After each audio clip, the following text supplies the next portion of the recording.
What's up, Airheads? We're back for what I think will be the final, for now, remote edition of Puttin On Airs. We'll be back in Airstream Studios starting next week if everything goes according to our current plan. But here we are, and Joe, I got what I think is a Airstream Studios first, Puttin On Airs first. You see that right there? Uh-huh. Are you actually making tea? Our illustrious teapot that we've used for every episode has actually got tea in it right now. The reason for that is because your boy has been under the weather all week long. Yeah, how you feeling? You better? Family. I'm definitely better, but I tried to get back on the bike this morning, and I did like 15 minutes, but like I think we've had RSV, which is a respiratory virus, fucks with your lungs, and I've been short of breath and coughing and stuff all week, but it ain't COVID. And I got back on the bike for 15 minutes, and it made me feel worse. I would not done that. Yeah, it fucked my lungs up. But, I'm just dedicated to the grind show. I got that grind set. Also, but yeah, this is immune support tea, but it's got a wee bit of tipple in it, Oh, raw, doing it? Wee bit of tipple. I like that. Oh, is tipple a Cockney thing? I don't know if it's Cockney or it's from somewhere in England. It just means, a little whiskey, a little hair of the dog, little liquor. Yeah, I was trying to do the rhyming thing where I was like tipple, nipple. I couldn't get it. I couldn't figure it out. You are trooping it though, man. You've been crushing it all week. You've got that like Tom Brady game speed. You know what I mean? Where it doesn't look like you're going to be able. Go ahead. What do you mean? Well, I'm just saying, like, when you're sick, you are sick as shit. Because I know you. We've been sick together, and you can look almost out of commission. But when it comes time to like do what you got to do for your career, you can just kind of play. You know what I mean? You can just kind of. I don't know. I think most of us can kind of put into that gear, right? There's something about adrenaline and everything, especially if you're talking about on stage. Like, dude, I've felt like death before, certain tour dates before I come down. I remember one time we were at the Vermont Comedy Club in Burlington, fucking awesome club, run by awesome people. I absolutely love it. It's one of my favorites. But one time we were there and I came down with a real bad sinus infection and I felt like shit. But like you just walk up there and it's like, you got to play. Again, adrenaline takes over or whatever. And you can and you can sort of push through it. But yeah, it sucks having like sick everybody. Me, Katie's still laid up in there. The boys got it before us, so they're back on the mend a little bit before us, so they're at school and everything, although they're probably home by now. But yeah, it don't hit. But yeah, that's why I'm drinking this tea. It's like I said, Englishmen would scoff at it. It's pink. I didn't know it was pink when I bought it. It's really? Yeah, it's immune support tea, ginger and orange or something. Good God. It sounded like real sick day-y type shit to me, and I got it. But yeah, it's pink. It looks like Boone's Farm or something. Dude, I can just imagine you telling your papaw that you're drinking hot tea, and just as soon as he got over that, that fact, you go, and it gets worse. Yeah. It's pink. Yeah, you're sick, man. We've had a lot of hang-ups in the Puttin On Airs world, but I would like to take this moment to shout out our fans for being the best and being troopers, because me and you were both worried, because when we first started this podcast, we actually started the podcast doing remote episodes like this, and we filmed a bunch, and then me and you both were like, you know what, man? Nah.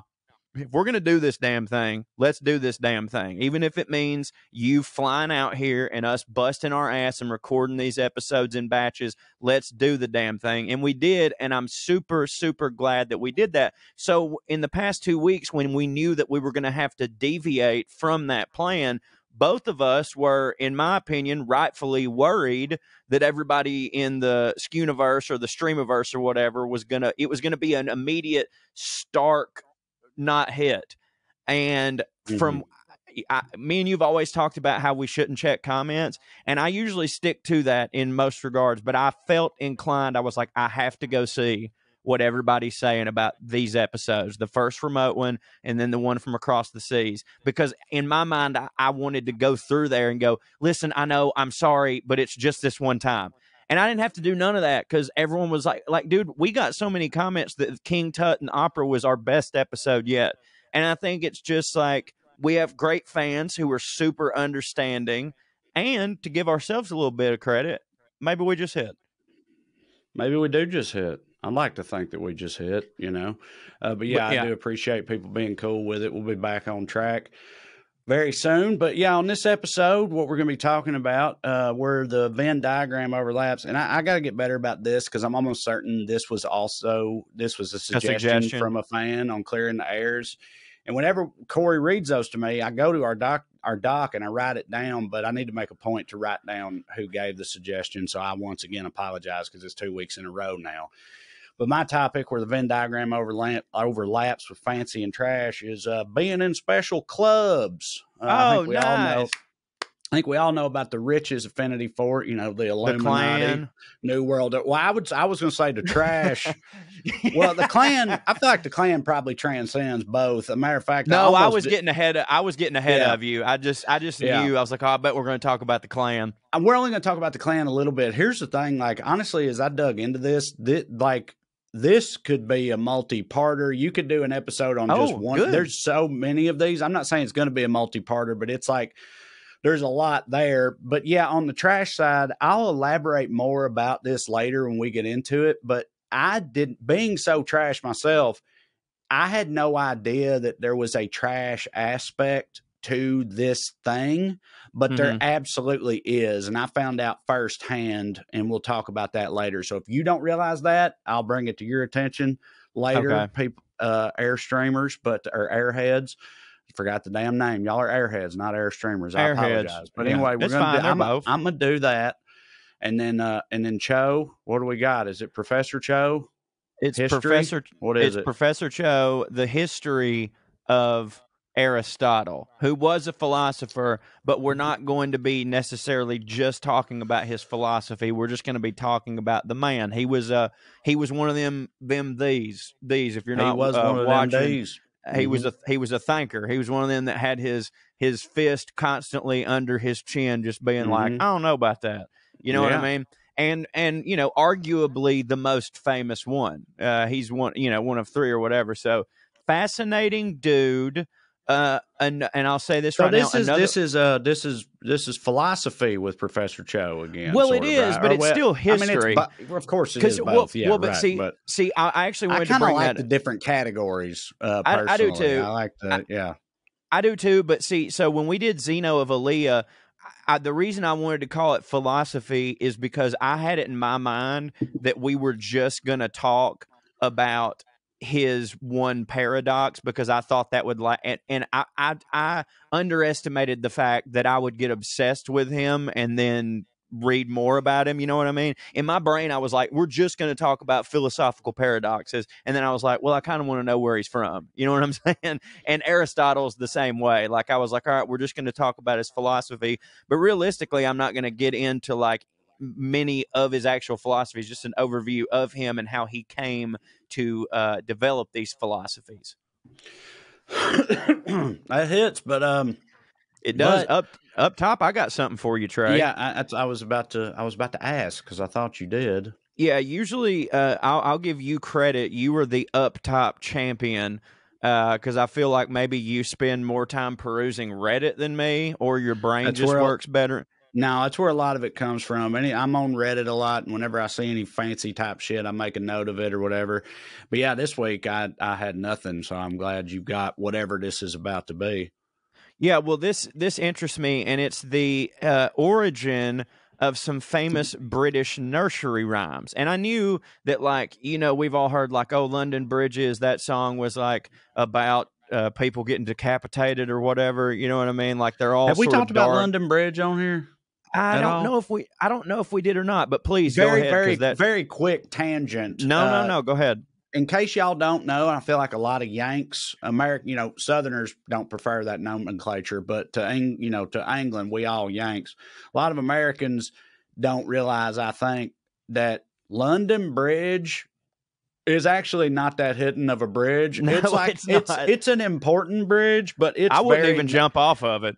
No, it ain't even worth jumping off of. No, it's very nondescript and non-impressive on its own. When you see it, you're like, that's the famous London Bridge. because most of us dipshit Yanks think that London Bridge is the Tower Bridge, which is the one with the big towers on either side, which hits real hard. But yeah, London Bridge is just a regular ass type bridge out there in London. Again, it's like the oldest one. I'm not saying it ain't important or doesn't have a cool history, but like you look at it, hit. Right. Yeah. It's just not like you look at it and you're like, who built that stupid fucking bridge? Like, it's not like that, but it's very bridge. It's just a bridge. A bridge, right. It's not like seeing the Golden Gate Bridge is truly a spectacle to behold. Like when you get the Tower Bridge is like that. Oh, man, it's unbelievable. It's beautiful. Right. Like it looks like something, I won't say out of Game of Thrones, but maybe Lord of the Rings, like it's super cool. But yeah, you're right. The London Bridge is a fucking piece of shit, and whoever made it sucks. I think to loop it back to your subject right now, I personally feel like for a lot of Americans, maybe the disconnect is tied to the nursery rhyme because it's London Bridge is falling down. And I think you see that bridge with the towers. Yeah. Do you know what I mean? It's like towers. Yeah. We Americans know towers, they fall sometimes, which don't hit. And I just think you see the towers, it seems more like you think falling down, you think something tall. It just seems to make sense. You see a picture of London with that bridge, you're like, that's the bridge that fall down or whatever. Right. But it ain't. Totally different bridge. Well, also just you think that if you've heard of a bridge, it hits. You know what I'm saying? Like, right, that too, yeah. Like, if you've heard of it, then it must hit. Like, the Golden Gate Bridge super hits, the Brooklyn Bridge super hits and is big. I have now exhausted my bridge knowledge, but you understand what I'm saying. Yeah, I'm realizing I'm not great on bridges either. I know 3, and 2 out of 3 hit, and the other one hits to talk about and think about. But, like, I know the Golden Gate, and I know the Brooklyn Bridge. And, well, I mean, I know the one here in Chattanooga, but I can't think of it. But you know what I'm saying? If you've heard of something, goddamn it, it's supposed to hit. But we also found out over there that Big Ben wasn't even the clock. You know what I mean? I'm sure we talked about this on this last episode. Maybe. I don't know. I can't remember. By the way, I watched a little bit of it, man. I got so nostalgic, and I missed being in London and Scotland with you so much. Was that not just the loveliest of times? It was a beautiful trip.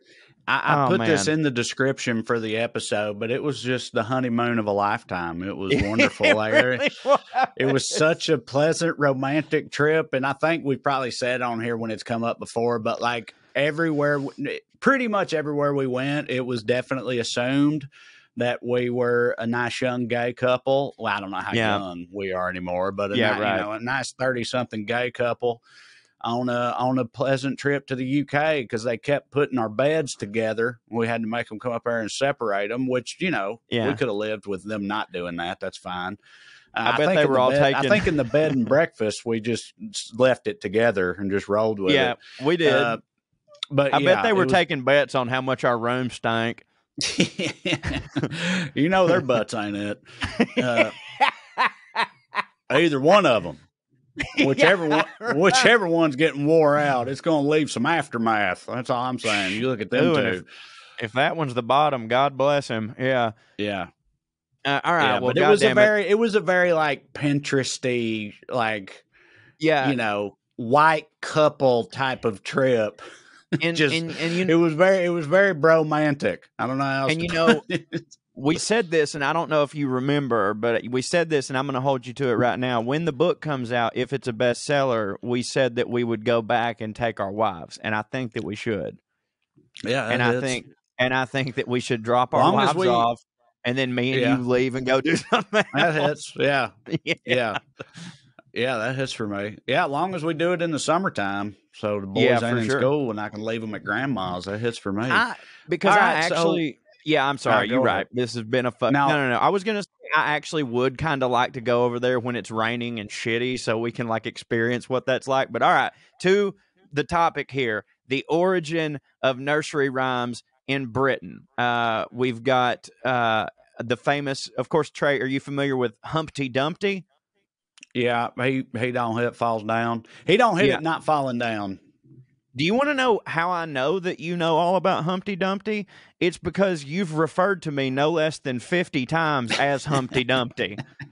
So to refresh, to refresh everybody on the nursery rhyme, Humpty Dumpty sat on the wall. Humpty Dumpty had a great fall. All the king's horses and all the king's men couldn't put Humpty together again. Now, Trae, do you know what that is actually about? Y'all, it's never too early to play holiday music. I get made fun of for it all the time. I listen to that shit in July. And it's also never too early to start thinking about gifts, whether it's for a friend or a friend's in your pants. You know what I'm saying? You can make this season a season to be jolly with Manscaped. Do your little drummer boy a favor and use the Lawnmower 4.0 to avoid another silent night in the bedroom. Then add in Manscaped's top-of-the-line shower products to have the people thinking, all I want for Christmas is you. Santa cares about his sack, and so should you. Look nice when you get naughty by going to manscaped.com and use code POA for free shipping and 20% off. My favorite thing that Manscaped offers is the ball deodorant and ball toner. It has changed my life. I walk about 20,000 steps a day, and my balls stay sweating, stay stinking. And we all know that even if you don't walk 20,000 steps a day, the second you get out of the shower, in about 5 minutes, your balls go right back to smelling like balls, but not with the crop preserver ball deodorant. That's my favorite thing about it. But Trae, please tell them about everything that Manscaped has to offer. Oh, there's so much more, baby. The Manscaped Platinum Package 4.0 is the one-stop shop for the man who deserves it all. It has everything needed to help you deck the halls from face to balls just in time for mistletoe season. Get a lot of kisses out there. You know what I'm saying? The Platinum Package has each product from the best-selling Performance Package plus the Ultra Premium Body Wash, the Ultra Premium 2-in-1 Shampoo and Conditioner, and the Ultra Premium Deodorant. It's the best way to smell fresh all the way from your Santa hat down to your candy cane. It's also got the Lawnmower 4.0 Body Trimmer and the Weed Whacker Nose and Ear Hair Trimmer, which feature advanced skin-safe technology, which is proprietary, and that protects your delicate presence. Both of those are waterproof, so there's no issue clearing the snow out of your driveway. There's a 4,000K LED light on it, so you can light the way just like Rudolph did. And now that you've groomed your candy cane, it's time to make sure you don't smell like a reindeer with the shower products. Joe talked about some of them. All of Manscaped shower gear is sulfate-free, vegan, made to have your skin feeling hydrated and smelling fresh as a daisy. Smelling good don't stop at the shower. The aforementioned crop preserver ball deodorant and ball toner can solve stink problems all day long, as Cho has already attested. The Platinum Package 4.0 sitting under the tree is guaranteed to put anybody in the holiday spirit. And for the perfect stocking stuffer, add the brand new Body Buffer, an incredible body scrubber that makes exfoliating easy and a lot cleaner than that old loofah. Y'all, you can get 20% off and free shipping. That's right, free shipping with the code POA at manscaped.com. That's 20% off with free shipping at manscaped.com and use the code POA. Manscaped, get your jingle balls ready for the holidays. Get rid of that stank. I ain't gonna lie, I had no idea that was actually about anything, frankly. Okay, really? Yeah, I don't think so, unless you might say it, and then I'm like, oh, yeah, whatever. But right now, I thought it was just some bullshit they made up about an egg prince or whatever. It fell off a wall. No, so you're right in that Humpty Dumpty is about people and society, but it's not so much a commentary on the king that don't hit, more so that it is Humpty Dumpty, Trae. And by the way, I'm getting all this from historicuk.com. Humpty Dumpty, Trae, was not a person at all, but a massive siege cannon that was used by royal forces, a.k.a. the King's Men, during the English Civil War that raged between 1642 and 1651. During the siege of Colchester in 1648, the royalists hauled Humpty Dumpty, their big old siege cannon, to the top of the church tower of St. Mary at the Walls, and for 11 weeks, Humpty sat on the wall and blasted away, attacking parliamentarian round-headed troops defending the town. So Humpty's great fall came when the church tower was eventually blown up by the Roundheads, and he couldn't be put back together again, as he had fallen into and subsequently had become buried deep in the surrounding marshland. Without the mighty Humpty Dumpty to defend them, the King's Men, led by Sir Charles Lucas and Sir George Lithell, were soon overrun by the parliamentarian soldiers of Thomas Fairfax. How about that? That's incredible. I definitely had never heard that. I had no idea about any of that. I find that to be a wonderful tidbit. It's like, it's also, and I feel like this is going to be a theme with these nursery rhymes, because I know it happens with like during the plague episode we talked about Ring Around the Rosie and everything. But a lot of them are so, like, the past was so nightmarish that a lot of them are real like dark and macabre, because it's like all these, all these soldiers got slaughtered because and they turned that into an egg cracked, and everybody's like, we can't fix the cracked egg. But, like thousands of people died or whatever in the actual origin story. So that's pretty on brand for history, I feel like. But no, that's great. I've never heard that. Well, that's wonderful. You have more of these? Yeah. Oh, I do have more of these. I have 4 more of these, hopefully, that we get to them and this doesn't turn into like a French customs type thing. Or if it does, I don't care. I'm not saying that's okay if it does. Yeah, that is okay. But do you think, like, I was thinking about this, do you think that, like, that was originally a way that the British teachers were using to, like, teach the kids about that battle, and then without context that song just circulated? And so, like, when it was originally taught, it was like, here's the battle of this, Humpty Dumpty had a great, do you know what I mean? Like, it was used as a teaching method, but then it spread worldwide and we didn't have the context.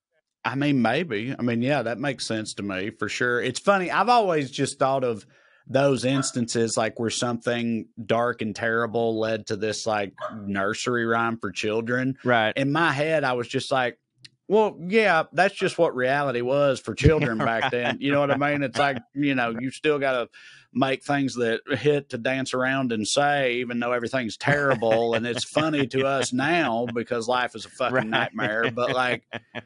But it may be much more practical than that, like you're saying. I mean, that would make more sense, I think, Right. Well, because we have, I'm having trouble thinking of one right now, but we have things like that for kids where it's like mnemonic devices and things where it's like you teach them little sayings or rhymes or whatever to remember stuff. So you could do that in a historical context too, for sure. Yeah, for sure. Like the Animaniacs did that one where it was about all the countries or whatever that were like in World War I, and Yakko does the whole like, do you remember that one?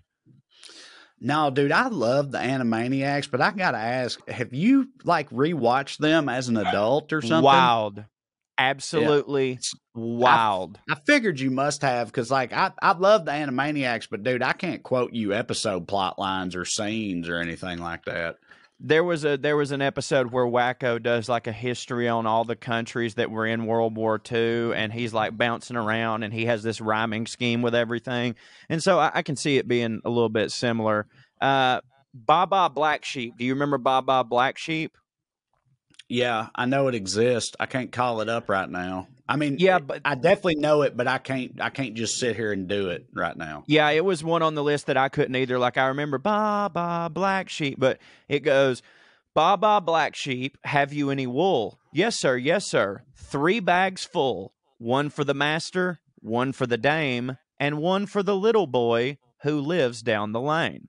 Trae, not surprisingly, this rhyme is about sheep, but it's about the importance of sheep to the English economy. So until the late 16th century, this is where the macabre stuff comes in. Until the late 16th century, the final lines of the rhyme read, and none for the little boy who cries down the lane. And it was changed to and it was peasant don't hit. He don't get no wool. Fuck him. And laughing in his face. None for you, Tiny Tim. Go die in a hole. We got all the wool. You got none. I'm gonna take you hooping a stick too. It was changed to the current version in order to cheer it up and make it into a song more suitable for children. So it's a good change. It's a good change. It's a good change. So in medieval England, the wool trade was like their biggest business. Yeah. Like it was our cotton. You know what I mean? No, so there was. That's like Scotland's whole deal. The whole like Scottish Highlands and all that shit is all like.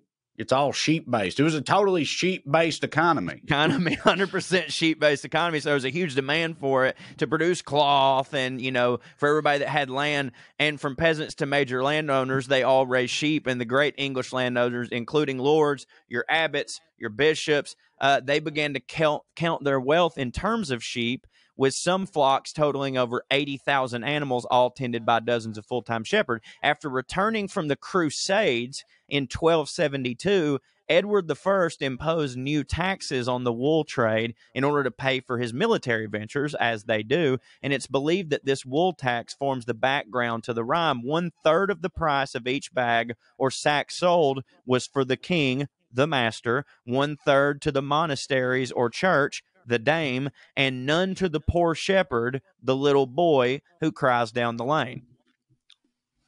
Yeah.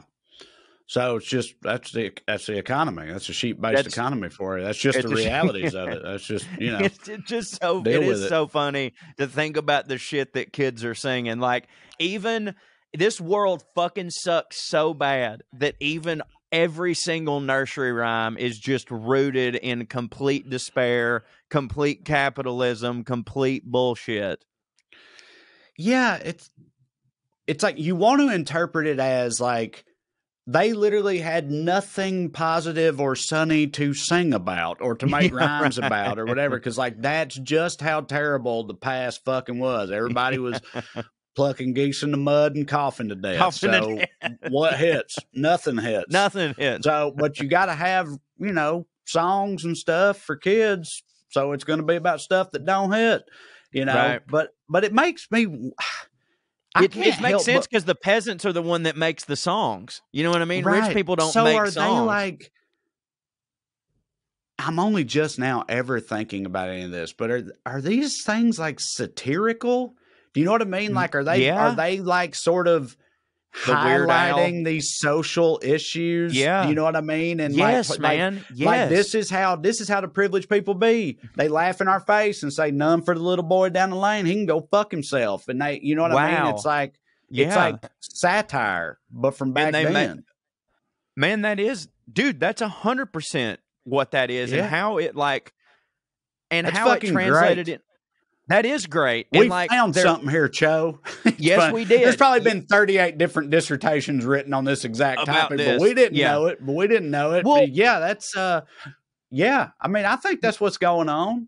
I do too. And the reason that I think that it's just now occurring to us is because these are framed as nursery rhymes. Nursery, something that you tell your kids, right? So we're like, no, it's just kid stuff, so it doesn't mean anything.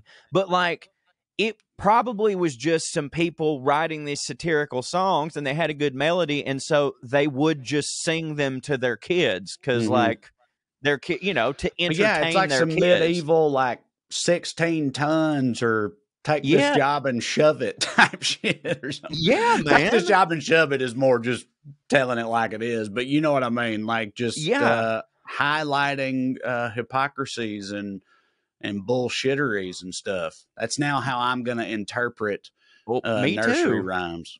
This is lovely. All right, this next one, I don't think that I had ever heard this one. Do you know Georgie Porgy? Once again, I definitely knew that existed. I've been aware of it at some point in time. I couldn't give you the words to it to save my life, but I know that it's a thing. Well, I didn't even know that it was a thing at all, so I'll read it to you. Georgie Porgy, pudding and pie, kissed the girls and made them cry. When the boys came out to play, Georgie Porgy ran away. Actually, now that I'm reading it, I have heard that. So do you have any thoughts on what this might be? I'll let you do a little prediction. Will you do it one more time for me real quick? Of course I will. Whole thing? Georgie Porgy, pudding and pie, kissed the girls and made them cry. When the boys came out to play, Georgie Porgy ran away. I don't know. Was somebody murdering whores and they fucking no? This is actually a little with pies and shit, and it ran away from the authorities. I have no idea. No, this one's actually sort of a deviation from what's been going on. It's a little bit more straightforward. It's thought that the Georgie Porgy in question was actually the Prince Regent, George the is IV fifth. IV's 4. IV is 4. Okay. Okay, I'm V an is idiot. 5. V is 5, and then VI is 6. Okay. Correct. The Georgie Porgy in question was actually the Prince Regent, later George IV, who was a tad on the tubby side. He weighed in at more, and I'm going to need your help on this because you're better at math and stuff than me, I think. And I could have looked this up, but I didn't want to look this up because I wanted us to try to guess. That's what we do here, dog. That's the spirit of POA. Yeah, why would I look stuff up? So it says that he was a tad on the tubby side.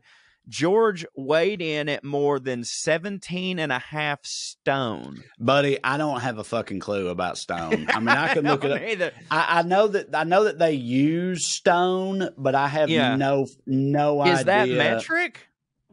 I don't think it metric because I think it's just a UK thing. So 1 stone is 14 pounds. How much you say he weighed? 17.5 stones. 17.5. 245 pounds. That was by the standards of that time. That was huge. An absolute unit. It was at the size of that lad. Dude, 245 back then was like 425 now. That was a big boy. 100%, dude, because 245 is like the fattest that I ever got. And don't get me wrong, me and you and so many people on the internet know that I was fat. But there are also so many people that were like, no, you weren't. What are you talking about? You looked fine. Oh, you just got big cheeks. You know what I'm saying? But like, yeah, so you're right. For this son of a bitch in the whatever 14 or 1500s to be 245 is kind of incredible. He was an absolute Does it have his unit. height? Because I assume he was pretty short, too. Well, no, but I bet you he was. But, dude, this right here tells it all because this is actually a bigger 240. He has to be short because when I was 245, my waist was still a 35 or 36. This motherfucker had a 50-inch waist. Okay, so he was like 5'2", 245 or something. Yeah, just he's like a Uncle Dursley. Ball. Yeah. Yeah. Right. So that's Georgie Porgy pudding in pie, and as such, he became a constant source of ridicule in the popular press of the time. The newspapers, I guess, were just like, look at this fucking fat piece of shit. So, despite his large size, Georgie had also established for himself a rather poor reputation for his lusty romps with the fair sex that involved several mistresses, leaving a string of illegitimate children. When he was 23, he fell in love with the beautiful Maria Ann Fithsbert. He was so besotted with her that he persuaded her to go through with a secret marriage. The marriage would never have been allowed as Maria was both a commoner, gross, but much, much worse, she was a Roman Catholic. George later went on to marry Catherine of Brunswick, whom he despised so much that he even had her banned. He banned her from his coronation. And so George had made both the women in his life miserable, a.k.a. kissed the girls and made them cry. Yeah, I mean, that's still like satirical because it's about a person who was in power at the time. You know what I mean? It's taking the piss out of somebody in the, the nobility or whatever. So I still count that.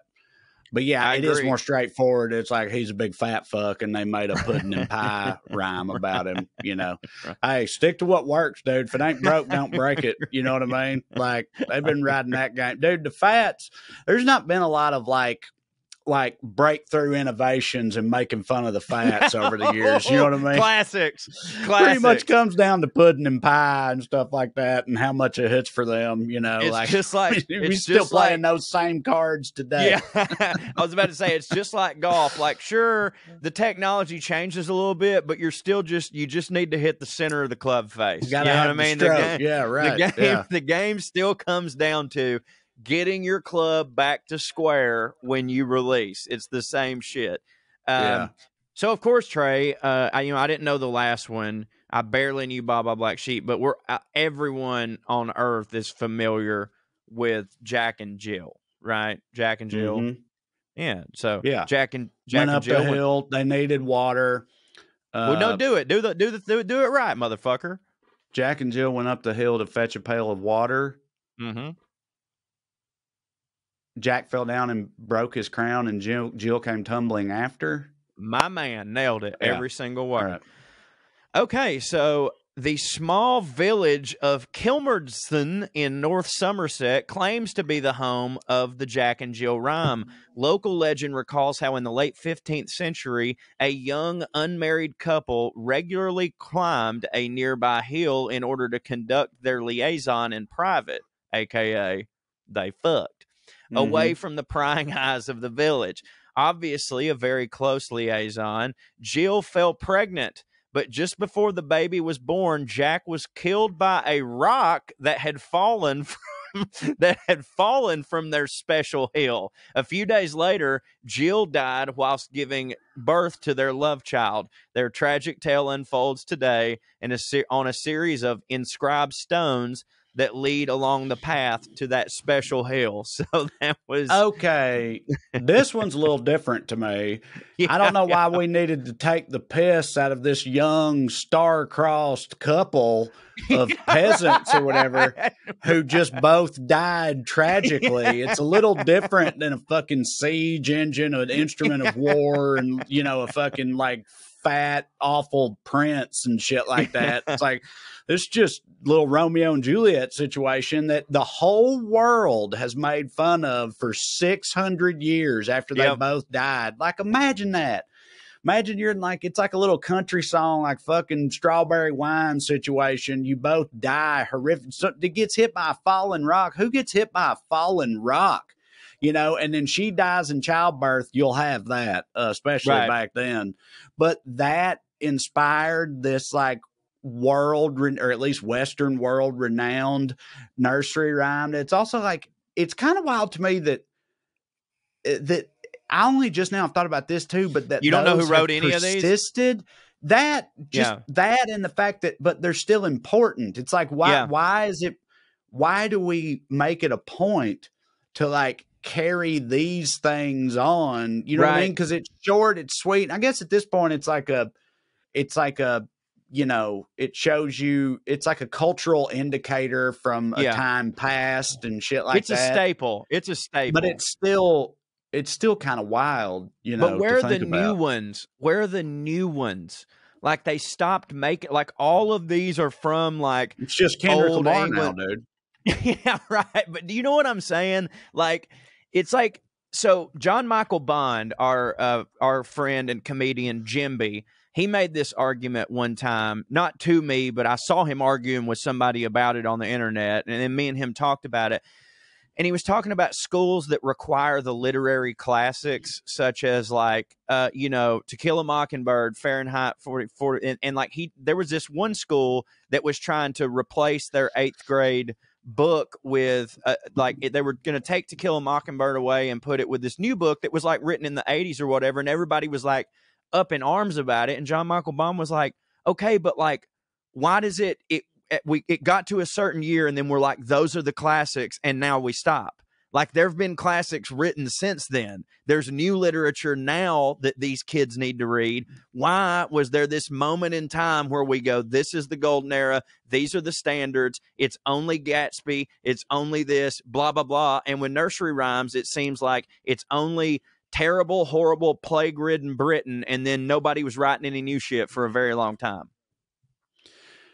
Yeah, I mean, nursery rhymes, I don't think there's going to be a new wave of them probably, but with literary classics, I think as we go forward in time, I think there'll be things 100 years from now that are from our era that are considered touchstones that everybody needs to know and stuff. I mean, maybe not, but I think there probably will. Sure. But my mom's era, they read To Kill a Mockingbird, and it was a classic even then, kind of. You know what I mean? And the is it criteria or the curriculum? The curriculum is still the same. All the stuff that was classics in the 70s and 80s is still the thing that the kids now are reading. So there's that whole chunk in between that 70s and 80s literature should be the classics now, but it's still the 40s and 50s because Twain and who's the dude that shot himself? Hemingway. Those dudes, that era, they just got in and just cemented themselves as these are the literary staples that everyone has to read.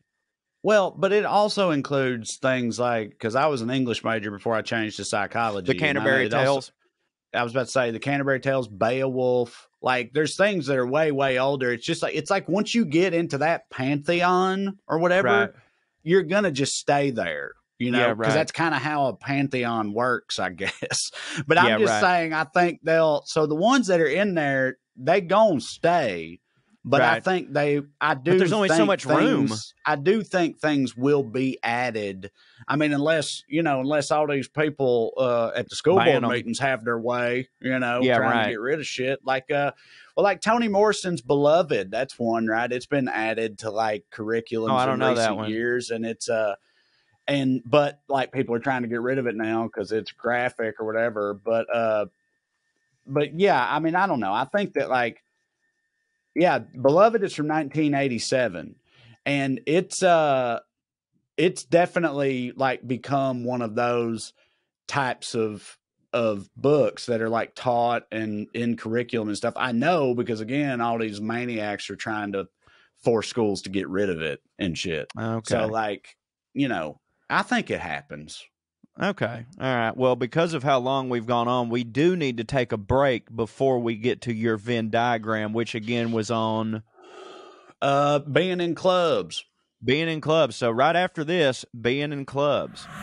Y'all, it's never too early to play holiday music. I get made fun of for it all the time. I listen to that shit in July. And it's also never too early to start thinking about gifts, whether it's for a friend or a friend's in your pants. You know what I'm saying? You can make this season a season to be jolly with Manscaped. Do your little drummer boy a favor and use the Lawnmower 4.0 to avoid another silent night in the bedroom. Then add in Manscaped's top-of-the-line shower products to have the people thinking, all I want for Christmas is you. Santa cares about his sack, and so should you. Look nice when you get naughty by going to manscaped.com and use code POA for free shipping and 20% off. My favorite thing that Manscaped offers is the ball deodorant and ball toner. It has changed my life. I walk about 20,000 steps a day, and my balls stay sweating, stay stinking. And we all know that even if you don't walk 20,000 steps a day, the second you get out of the shower, in about 5 minutes, your balls go right back to smelling like balls, but not with the crop preserver ball deodorant. That's my favorite thing about it. But Trae, please tell them about everything that Manscaped has to offer. Oh, there's so much more, baby. The Manscaped Platinum Package 4.0 is the one-stop shop for the man who deserves it all. It has everything needed to help you deck the halls from face to balls just in time for mistletoe season. Get a lot of kisses out there. You know what I'm saying? The Platinum Package has each product from the best-selling Performance Package plus the Ultra Premium Body Wash, the Ultra Premium 2-in-1 Shampoo and Conditioner, and the Ultra Premium Deodorant. It's the best way to smell fresh all the way from your Santa hat down to your candy cane. It's also got the Lawnmower 4.0 Body Trimmer and the Weed Whacker Nose and Ear Hair Trimmer, which feature advanced skin-safe technology, which is proprietary, and that protects your delicate presence. Both of those are waterproof, so there's no issue clearing the snow out of your driveway. There's a 4,000K LED light on it, so you can light the way just like Rudolph did. And now that you've groomed your candy cane, it's time to make sure you don't smell like a reindeer with the shower products. Joe talked about some of them. All of Manscaped shower gear is sulfate-free, vegan, made to have your skin feeling hydrated and smelling fresh as a daisy. Smelling good don't stop at the shower. The aforementioned crop preserver ball deodorant and ball toner can solve stink problems all day long, as Cho has already attested. The Platinum Package 4.0 sitting under the tree is guaranteed to put anybody in the holiday spirit. And for the perfect stocking stuffer, add the brand new Body Buffer, an incredible body scrubber that makes exfoliating easy and a lot cleaner than that old loofah. Y'all, you can get 20% off and free shipping. That's right, free shipping with the code POA at manscaped.com. That's 20% off with free shipping at manscaped.com and use the code POA. Manscaped, get your jingle balls ready for the holidays. Get rid of that stank. All right, we're back. Yeah, let's talk about being in clubs. We're rich and trash alike, align, evidently. So talking about the rich part first, I think that we're all pretty aware that rich people like to, remove themselves from the peasantry whenever possible. Good way to do that is private clubs. I mean, every good-sized town has at least one country club, right? And that's where, of course, I belong to it. Go. Yeah, well, there you go. Yeah. What's your country club like? Like, what are we looking at? Is it still pretty redneck or what? Dude, Yeah. like, so it's not as redneck as the golf course show we've been trying to get made forever, where like that was a golf course that was just like, oh yeah, there's the clubhouse, but it was just like, the owner drunk pissing in jars and stuff. It is nicer than that, and the people that belong there are like, your plant managers. You know what I'm saying? Like they're not CEOs, but they're definitely dudes who they wear collared shirts to their jobs, and the main dudes that are there all the time, like in the morning, are like, they're all super old dudes who clearly are just straight up retired, and this is how they spend their time. And some of them act a little uppity, but just kind of in that I'm just a better redneck way. You know what I mean? Like, nobody there don't act like a redneck. It's just that some of them act like they're better rednecks. But like, I'll just put it out on the table to let everybody know it's $300 a month. All right. So it's not that big of a deal. Now, that is a luxury. To pay $300 a month to have a pool and a golf course is a luxury, but like compared to most places, that ain't shit. So that's $3,600 a year. Right. I'm elite. Yeah, okay. So let's just go ahead and get some insider info before we get into it. Like why are you in it? You play for free every time you go there? Yeah. I don't have to. Right. Like, basically, you play golf a whole lot. I play golf a whole lot. It makes financial sense. Decision because if you're going to play golf a whole lot, rather than pay the fees every time you go, if you're in a club and pay monthly, you can just play as much. It's just like paying for Netflix or a streaming service or something. Yeah. And that's exclusively the reason that I joined. Like, my buddy was a member there, and so I would play with him because, obviously you can bring a guest. And so I'd go play with him, and I would pay the $45 a pop. And when I was just every now and then playing with him, it was whatever. But then, like, I started playing with him 5 days a week because, like, the pandemic happened or whatever, and I was more at home, and I was making my own schedule. And eventually I was like, with the amount I have played just this week, I could have paid for the membership. And so I just was like, well, shit, I'm going to join, and it is nice because another reason was before I was a member, I had to wait for him to be able to play. So whenever he could go, then I could go, you know what I'm saying? But then I was like, well, no, if I was a member, I mean, not only is it paying for that, but like I can play 2 and 3 round, which sometimes I do. Like, it wasn't uncommon for me in the spring to go play. I played 72 holes a couple days, like, and that pays for your whole month right there.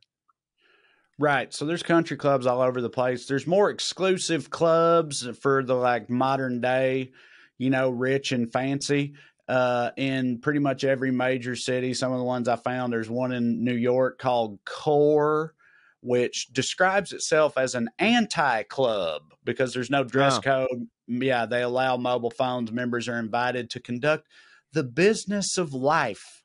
And it's located in Midtown Manhattan. But I don't understand how it's an anti-club when you still have to be a member. It's invitation only. It has a major entrance fee. People are not generally allowed in. Like, that's a club, dog. But what's this club, not having a cell phone thing? I get, a lot of them, and we're going to get into that too. A lot of these places are like, they're not just clubs; they're like secret societies. Oh yeah, you know what I mean? Film shit going on here. It's a whole other element of secrecy and shrouded in mystery and stuff. But I'm going to get to those in a second. These are more just like social clubs that exist today for the elite. But like so you pay $3,600 a year. Well, so this one, according to the internet, anyway. And again, dude, this is a lot of money. I'm not saying it's not.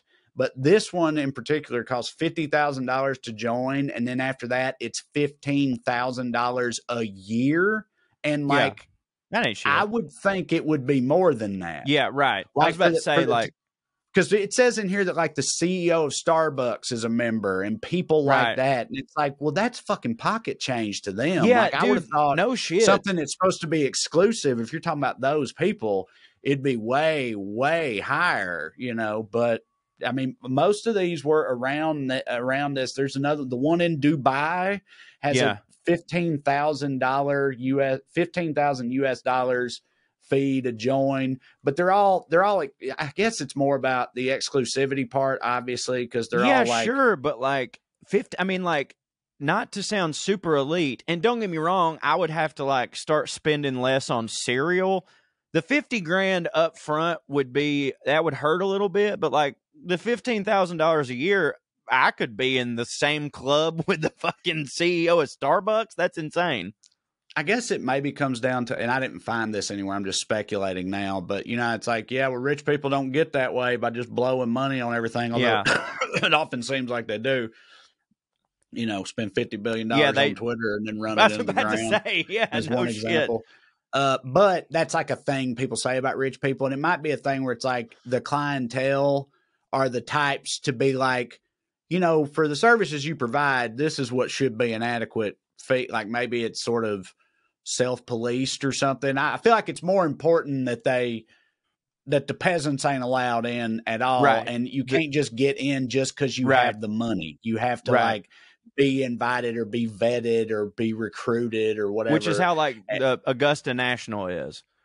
Right. And there's a bunch of them. And there's one, there's a bunch of them. They all seem pretty much the same to me, but there's only one I have any firsthand experience with. And it was very brief. There's like a chain. I'm sure they prefer to be called a network or a series of clubs in a bunch of different cities. There's 20 of them in cities across the world called, well, I mean, that also is a thing, but I'm talking about the Soho House. Oh, yeah. Well, there's a Soho House in L.A., and they do a comedy show at the Soho House. And I did for them people?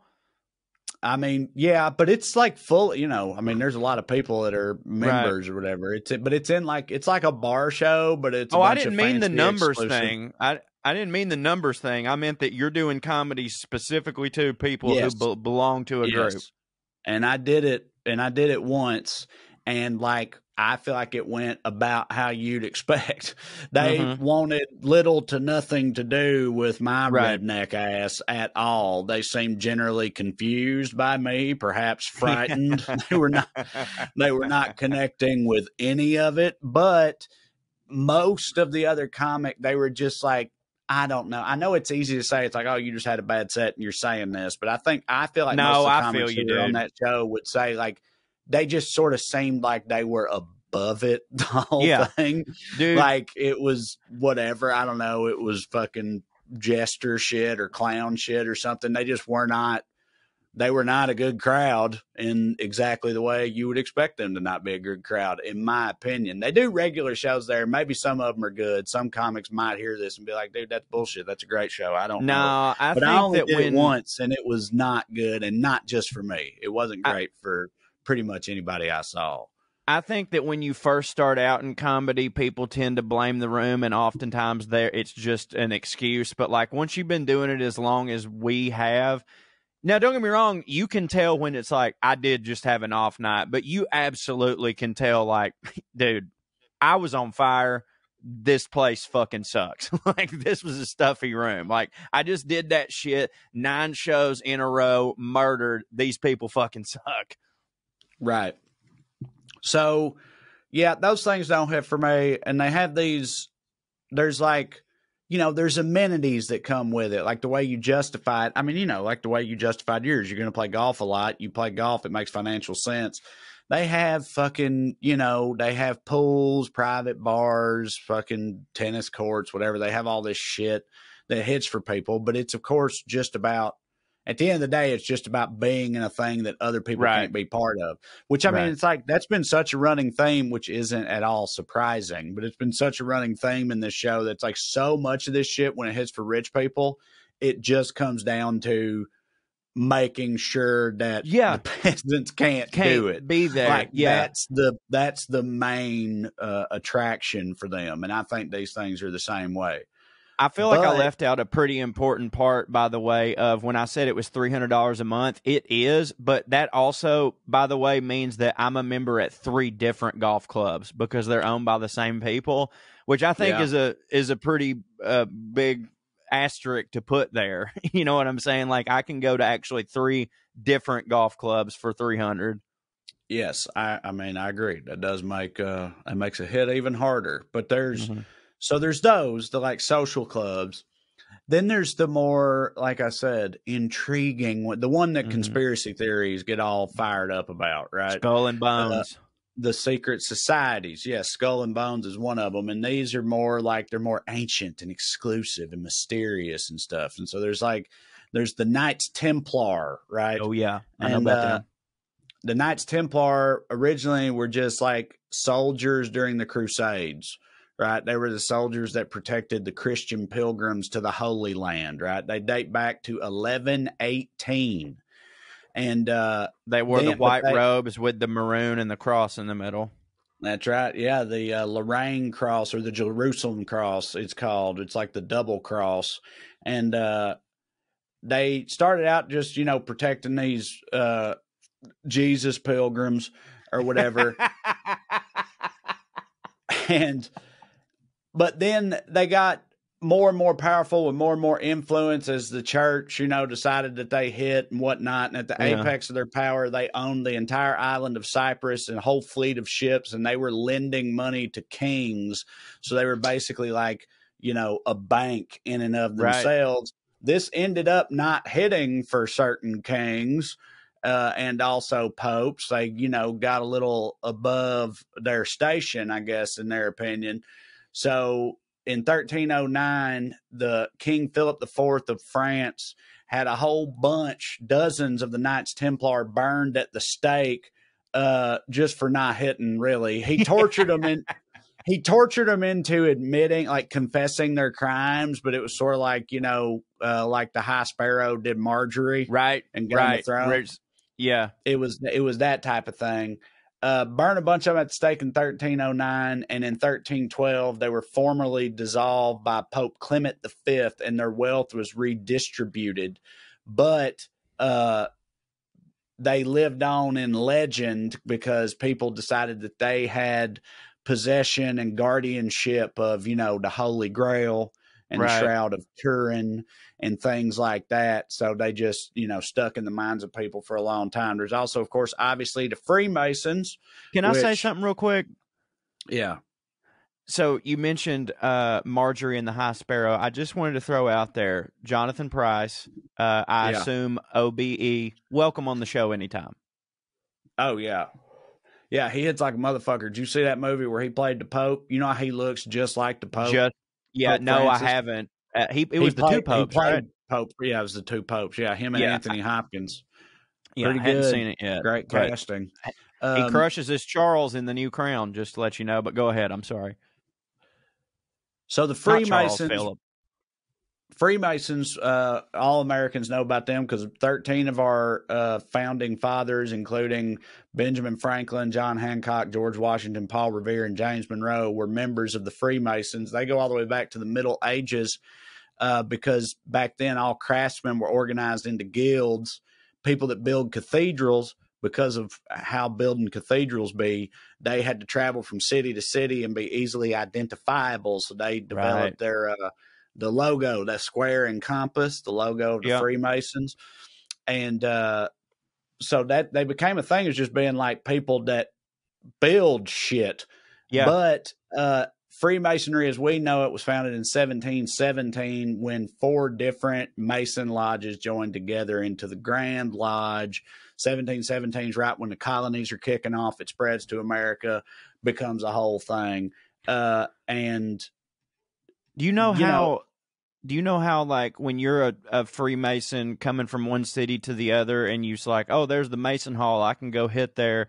Did they have a card or like a handshake? Do you know? I mean, I think a lot of that shit is supposed to be secret. I assume they probably do. Right. They probably do have all that stuff, but, we ain't allowed to know it as civilians or whatever. But, like, because the founding fathers were involved and, like, it's also taken off with conspiracy theorists with the all-seeing eye and all these little symbols and shit like that. Yeah. But do you know any Freemasons? So I know some people in Chickamauga that are supposedly Freemasons. Like you'll always hear Right. like you don't know that they are, but people will always be like, "Oh, Terry, no, he's Freemason now. You don't fuck with Terry like he's a Freemason." So it's like you don't fuck with them? That's how it is in Chickamauga? Well, it's just like they know some shit, or they've got a lot of power, or like, well, of course he can get this done. He's a Freemason. And it's just really weird because they're also super redneck, you know what I mean? But like Freemason, because we have a Freemasons, like there is right beside our drugstore, caddy corner on the side, we have a Freemasons. It's not a big cathedral, but it's a little meeting hall for them to go in. But I don't know anyone who has actually said to me, I'm a Freemason. It's just always like, I think he's a Freemason. See, that you like that redneck Illuminati. Right. Well, that makes it sound more in line with the mistake they want to have. Yeah.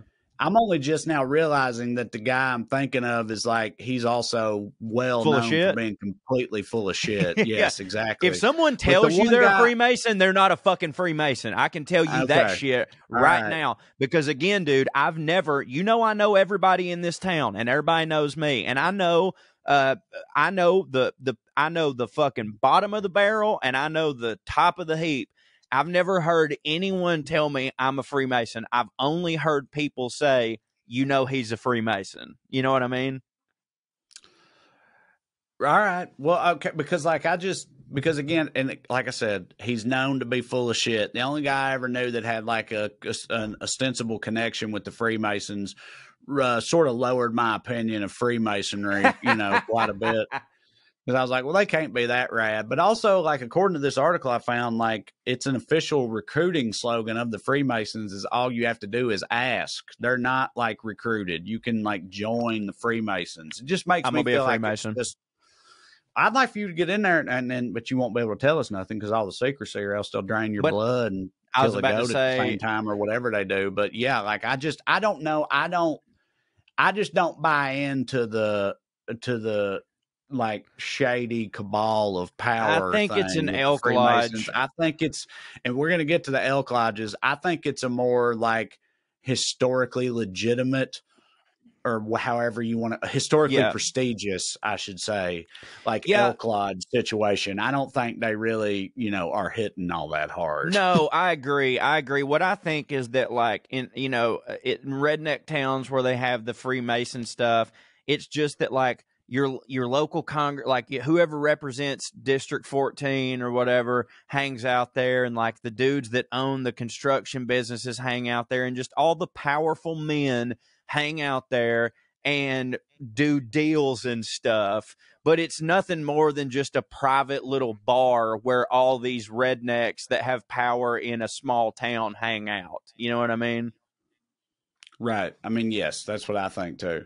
Then there's also, of course, the Illuminati. The Illuminati were a real thing. They were founded in Bavaria in 1776, I believe. That's a coincidence.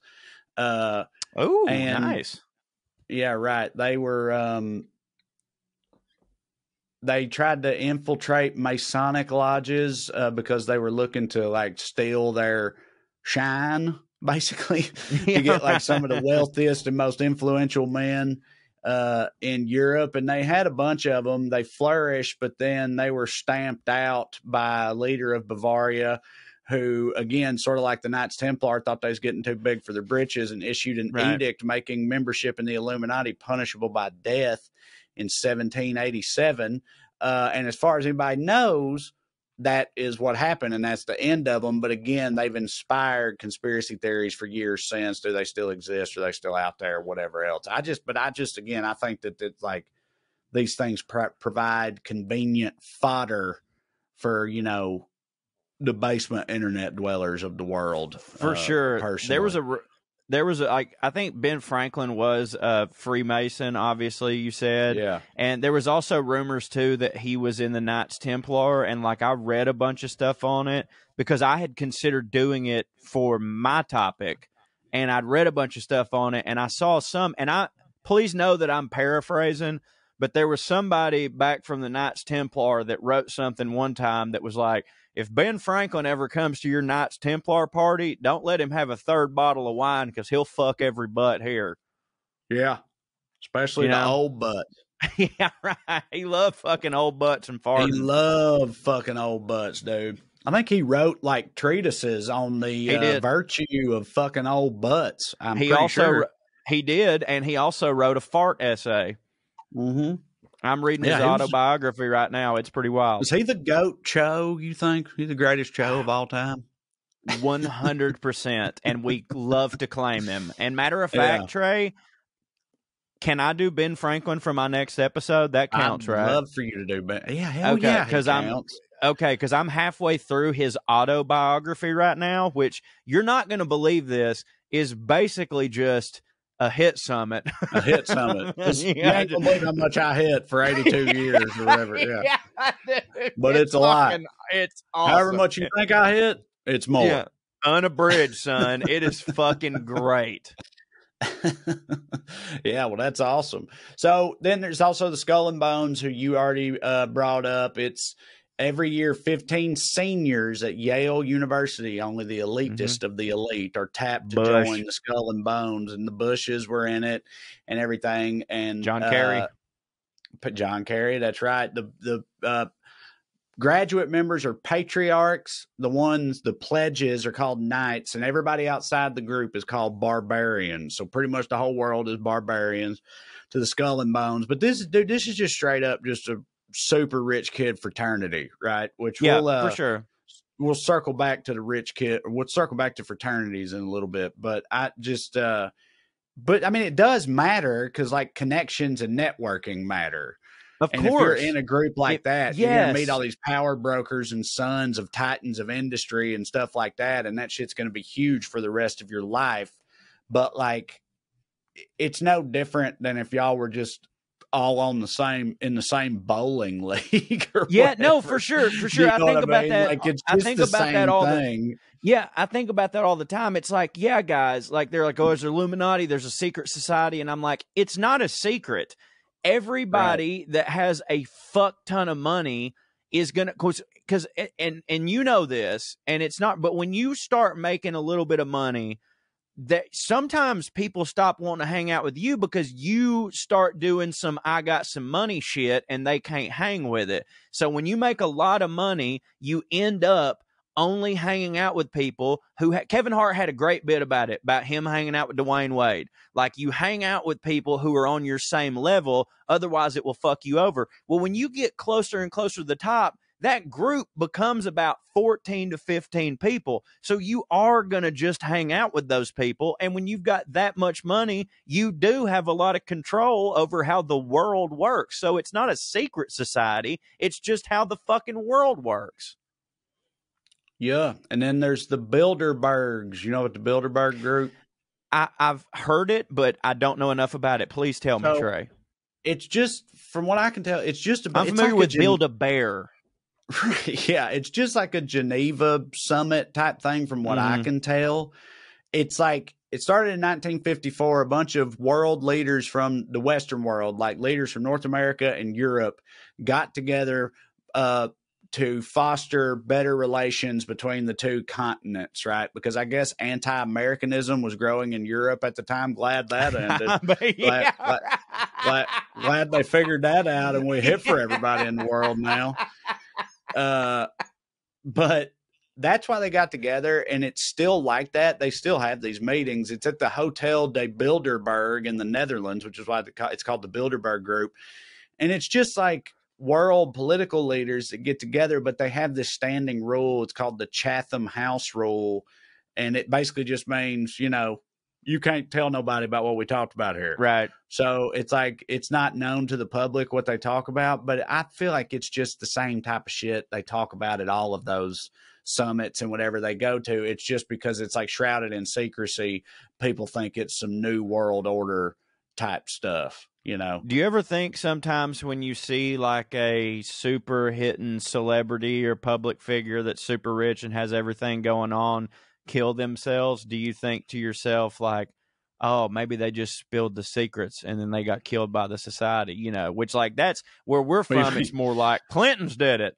No, you mean like what's his name? You mean like a certain fella named Jeffrey Epstein? Is that what you mean? Yeah. Well, yeah. Can't think of a prominent example of what you're talking about there, Cho.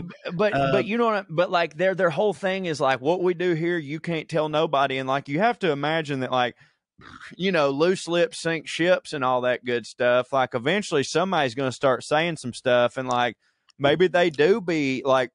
Maybe Anthony Bourdain was in this shit. You know what I mean? God rest his soul. But I'm just using him as an example of like, you know, I don't know. Maybe it's real. I mean, I think they all probably get up to some real shady shit, up to and including, of course, diddling. I think a lot of diddling goes on. Since we're talking about Jeffrey Epstein. And they all know where the bodies are buried, and they all have dirt on each other. So it's all in everyone's mutual self-interest to keep mum about all that. And if anybody's looking like they're going to spill them beans, yeah, I think you'll get defenestrated. You'll get thrown out a window. You get suicided real quick. I definitely think that type of shit happens. I mean, of course, like I'm not trying to downplay shit like that. I just mean the whole new world order aspect of all these secret society things or whatever, I just don't really buy into mostly because I think, again, look at Elon Musk and what's going on with Twitter right now. I think most of these motherfuckers are not really all that special. And I think that they lack the competence to execute the type of like global power schemes that people put on them in these conspiracy theories. Like, I just don't, they ain't got it like that. Well, there's also, they just get together and talk about shit and fuck kids and then keep all that a secret, you know, and that don't hit. I'm not for none of that. Like, I wish none of that was happening. I just don't, I don't get down with the whole new world order part of it. Well, because it also actually goes deeper than that. There's some people that believe like the Illuminati and the New World Order, like take a toddler, crack its head open like a yoo-hoo and drink its blood so that they can like stay young forever. And so like obviously adrenochrome, yeah, that whole pizza shit or whatever. But like obviously that's bullshit. But like again, everybody like the notion of like, there's like a certain group of people that control the whole world and it's a secret society. It's like, dude, it's not a secret. Everyone knows that it's not like the 15 billionaires control everything. That's not a secret. Like, you're not the one that knows this. Everybody knows that. Well, I think we're on the same page about that, and I think that's a nice button on the rich people part. So moving into the redneck part of being in clubs, tell a personal anecdote about my experience with that. Because, again, I'm so trash. So when I first started comedy, I've been doing comedy maybe a year and a half, something like that. I was living in Oak Ridge, and I got booked to do a show at an elk lodge, right? And I would be 24, 25 at this point in time. And I fully 100% believed at that point in time that all those places where like I thought they were rich old businessmen smoking cigars with their fancy hats on, right? Like secret society stuff. And I was like, I felt the same way going into that show as I did about the Soho House, right? I was like, well, going in the Soho House, I thought it might hit because I feel like I hit now, and then it just didn't hit. But anyway, but back then, I thought it would be the way the Soho House ended up being. Do you know what I mean? Like, I was like, these are going to be fancy rich motherfuckers in their secret society with all their little rituals and shit like that. And I'm just some fucking trailer baby. I was like, I don't know how to talk to these people. Like, I was really worried about it. And then I showed up, and as soon as I walked in, I was just like, this is just a fucking redneck bar. I was like, everybody in here is redneck as fuck. And I got up there, I was like, they just want a place where they can smoke inside. Yeah, you know exactly. Like, it's private. It's privacy. And dude, I went up and fucking crushed, because it was the same type of crowd I was going up in front of all the time anyway. It was just a redneck crowd. I did all my redneck shit, and it hit for them. And that was the first time. I did not know until that point in my life that that's how those clubs actually are. Most of them, they're like, they just want to smoke. a lot of, they're just like sort of working man or blue collar versions of the things we were just talking about and always have been. Yeah. And they're just private clubs where it's just like just their bar. Although, Cho, I do have to say, you know what a key amenity of those clubs was for a very long time? Hold on. Like, absolutely paramount to the members of these clubs for a very long time was one very critical characteristic. Okay. Trae, I think I've nailed it. And here's how I came to this conclusion. I thought to myself, what would hit? No women? A, yes. Oh, fuck. And B, no black people. Blacks. Yes. Okay. I would say that don't hit. I've never. None of it. No, see, that's so stupid. I didn't mean to imply that it hits. No. But these the thing I said sounded like it would hit, but like no party's ever been good. No party's ever been good. Like no one's ever been like, this party's great if we'd get all the blacks out of here. You know what I mean? Like you talk about the way to ruin a party, but what I said has been said a million times and is true. Most of these are from the latter part of the 19th century, the latter third of the 19th century. I did not know this, but that's actually referred to as the golden age of fraternalism in the United States. Apparently, after the Civil War, a lot of fraternal societies started popping up, ostensibly because to keep the camaraderie of military service, but also keep all the out of here, because they pretty much all were exclusively for white men for a very long time. Some of it wasn't just white men. There's the Knights of Columbus, which is exclusively Catholics, right? Like they had somebody, but it was just like groups of like-minded groups of men getting together, and they also did. This ain't Alpha Kaepernick. They were trying to. They would basically cover themselves with insurance and shit. Like the society would cover you in certain situations and you pay dues in exchange for that, right? So they tried to do like some communal stuff and build up the community and shit like that. Like the Shriners be doing. So the Shriners are a subset of the Freemasons. Yeah, they wear these type hats. Who are focused on like service. And some of like the Lions Club, from what I can tell, it's not at all shitty in its origins. It's literally just a service organization. Let me tell you something right now. The Shriners used to terrify me as a kid, riding around them tiny little cars, but them fucking pecan logs go so fucking hard. Do you eat those pecan logs? Yeah, they're great. Yeah. I'm so sorry that you're sick, baby.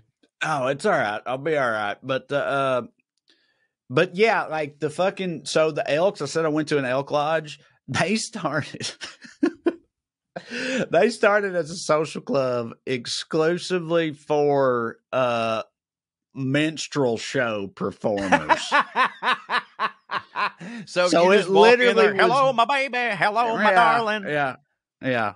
Fucking, yeah. Mama's little baby, like shortening. Fucking, they were like just for blackface. You know my God. That's how bad it was.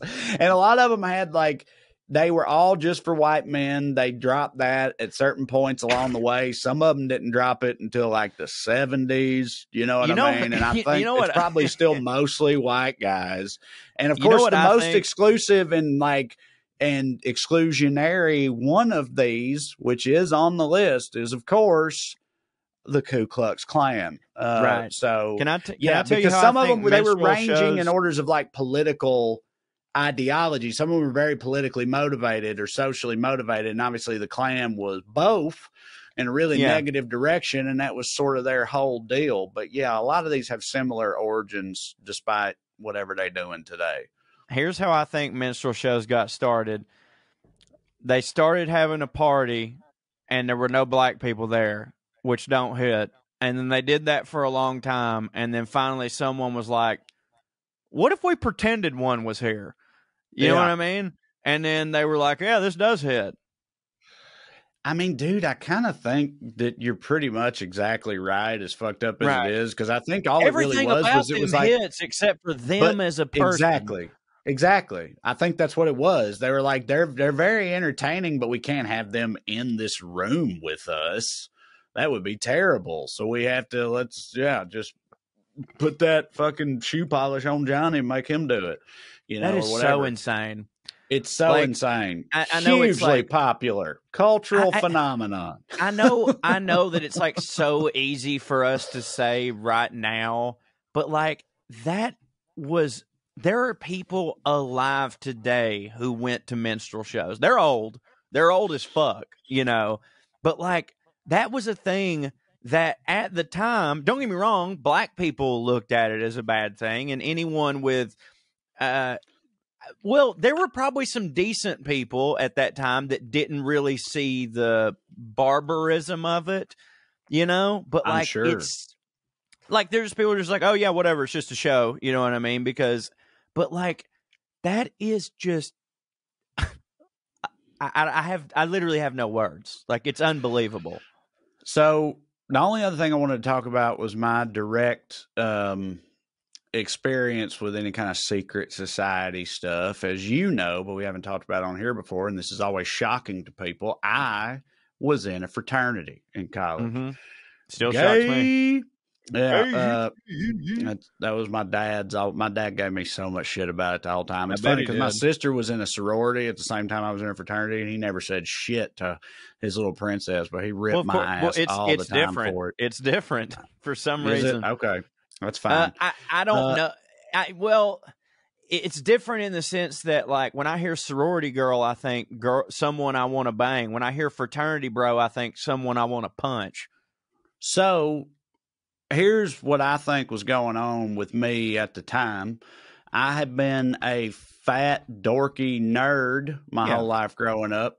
I was a late bloomer. When I got into college, when I got to college, I had shot up a little bit, thinned up, whatever. And it was a very bro-y time in American history. A very bro-y time. Me and you've talked about it a lot. It was the early to mid aughts, the height of Nickelback, Dane Cook, Axe body spray, Monster Red energy Bull. drinks, the X Games, fucking you name it, all Red Bull, all that shit. It was the height of bro culture, and I think I just like overcorrected basically, and I just broed out, bro. I broed fully out. You corrected, my friend. I'm always on your team. Full bro. I had the chin strap played, as you know, and like I do not regret it, but I also like when you're in a fraternity, you'll meet guys that were in it. It's sort of like the dudes that hang out in your hometown after they've graduated. Yeah. You know what I mean? Oh, yeah. Wear the Letterman jacket to the game. It's like the fraternity version of that. Like they've been out of college, but they're still really, really into it. And I was never like that. I don't like, ever since I graduated, I just sort of left that completely behind me. Of course. But like, I partied hard, had a lot of fun, met a lot of girls. No way it wasn't fun. And that's pretty much all it was for me. But but they also, all of them are like secret societies. And I do the air quotes because it's like, dude, none of it is. And I'm not just saying this to avoid divulging shit. I'm being literal. I don't even remember. I genuinely do not even remember what, because you were funneling beer in your shithole. You don't, but also it's like they're pretty benign, all of them, and I'm sure every one of them is the same. And it's way. A bit. It's like a bit, right? Exactly, and it's not. So it's not, and so knowing that about the fraternity I was in, that's part of what makes me feel that way about all of the rest of these. Do you know what I mean? I'm kind of like, I feel like I know what's really going on the other side of that, at least to a certain extent. And it's not as fucking, but of course, I'm not talking about like fucking the Bilderberg group and stuff like that. I'm talking about, some of the Kappa rest Alpha. of them. Yeah. Yeah. I think you being a fraternity and me not is probably the most surprising thing about our dynamic, I mean, yeah, you're right. It is funny. You definitely seem more like it. And it's funny because, like, you're actually the person who softened me on my hatred of fraternities when I found out that you were in one, because I was like, well, this is my best friend and my soulmate. So to me, he's never done anything wrong. So dude, if he was I'm in still one, in fantasy football. I'm still in a fantasy football league with a lot of my old fraternity brothers. And they're I don't great think dudes. I love those dudes. I mean, dude, like there were some douchebags. Yeah, and I don't think there's but a lot of those guys are awesome. And I don't think there's anything wrong with that. But I'm not going to lie. Literally, up until you told me that you were in a fraternity, if you'd asked me my opinion on fraternities, I would have said, those are for people who can't otherwise make friends. You know what I mean? Like, that's what I would have said. Because now, granted, I also didn't even go to college, period. But like, I knew a bunch of dudes that did join fraternities, and to me, I was like, yeah, I mean, if I went to college, I would just hit for people in class, and then we would get drinks later. I wouldn't need to be in some fucking house where I'm forced to hang out with people. Well, but again, when I found out that you were in one, I was like, oh, well, maybe it's not that, and I was wrong because, again, you're my lover, my soulmate, and you've never done any wrong. Mm-hmm. Yeah, I mean, I've always been pretty good at making friends and getting along with people, and I had friends from the places I worked at. I had friends from, like, other psychology majors, like from class and stuff, and got drunk with all of them. But also, like, doing You were a psychology major? Yeah, we've talked about that before on the show, I'm pretty sure. At least briefly. Really? I don't remember, because I knew that you had your MBA.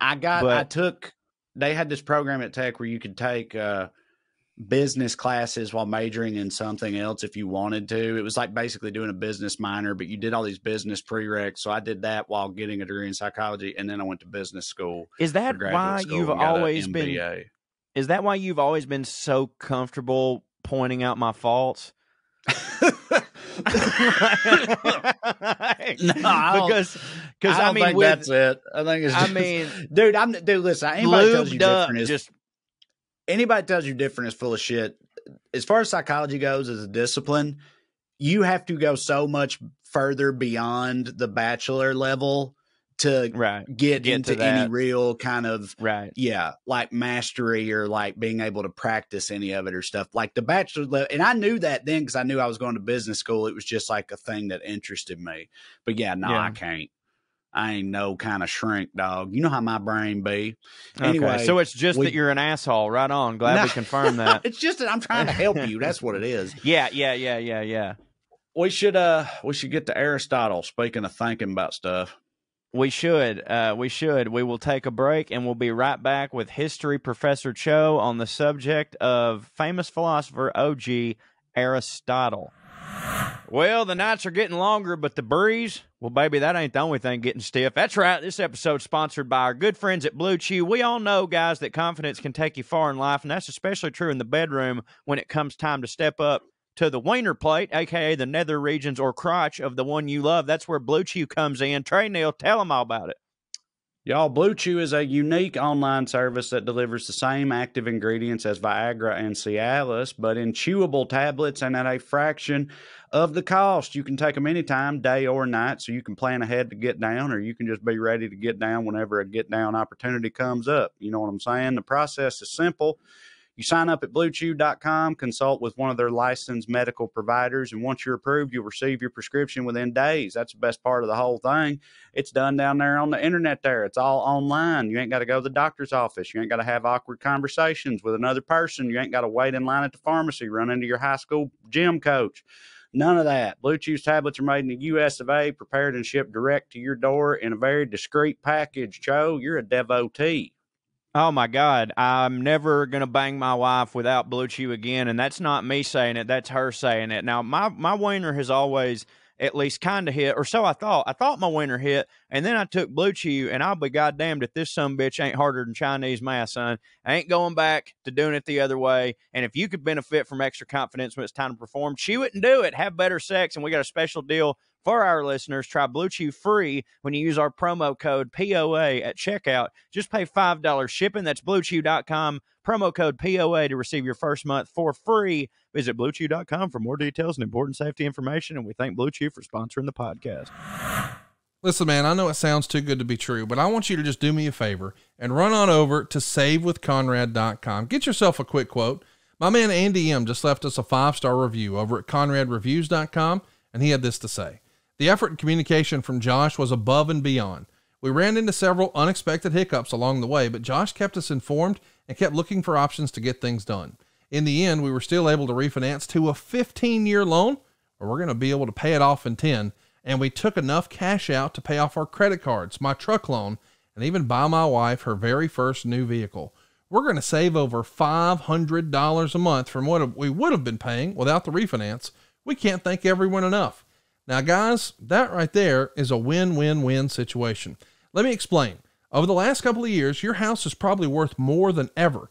Now, what you do with that equity is up to you. And what I'm going to recommend is we do what our man Andy did. Andy took himself from a 30-year loan down to 15 years, but he's planning to pay it off in 10. Now, how can he afford to do that? We got rid of all his credit card debt, just like that. We got rid of his truck loan, and we even got him enough cash to get his wife a new vehicle. The result? Cheaper monthly payments. How does that happen? How do you get a new car, pay off a truck, and get rid of your credit cards and cut years off your loan? You go to savewithconrad.com. We're going to get you cheaper monthly payments. And how's this for starters? No house payments for the next 2 months. That's right. You can skip your next 2 payments. You don't need perfect credit. You don't need money out of your pocket. And buddy, if we can't help you save some cash, we won't waste your time. And here's the best part. We don't say no. We say not yet, but here's how. Now, I don't care if you were late here or there. Maybe you had a bankruptcy back in the day. Maybe you were late on a credit card. We're going to help you figure out how to get in the situation that your family needs now and long term. We want to be your mortgage advisor for life at savewithconrad.com.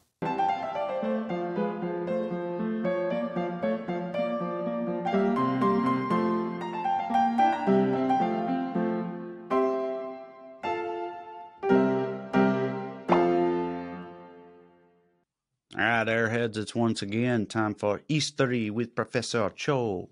I don't know why I did it that way. It's Aristotle. He ain't even a little bit French. He's Greek or whatever the hell.